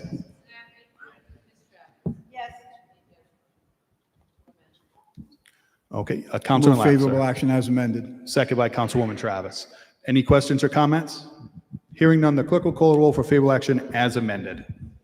Yes. Yes. Yes. Yes. Yes. Thank you. Favorable as amended. We're moving to unanimous consent. Ward 1. Ward 2. Pass. Ward 3. Pass. Ward 5. Pass. Ward 6. Ward 7 passes. Ward 8. Ward 9. Councilwoman Travis. There be no further business of this honorable body, I move to a docket session. All those in favor of moving to docket session, say aye. Aye. Any opposed? Any abstentions? We are now in the docket session. Ward 1, anything to docket this evening? No, thank you. Ward 2. Pass. Ward 3. Pass. Ward 5. Pass. Ward 6. Ward 7, I have 2. First is ARPA ward projects, so a resolution relative to issuing requests for proposals for the American Rescue Plan Act community projects. That'll be in the Finance Committee. And I have a second one, is an omnibus resolution of withdrawal, intergovernmental. Mr. President, excuse me, what was the first one? The ward projects, Okay, thank you. ARPA fund ward projects. Ward 8, Ward 9. Thank you very much. Have a good evening, everyone. Hope to see you in the Apponaug holiday parade this weekend.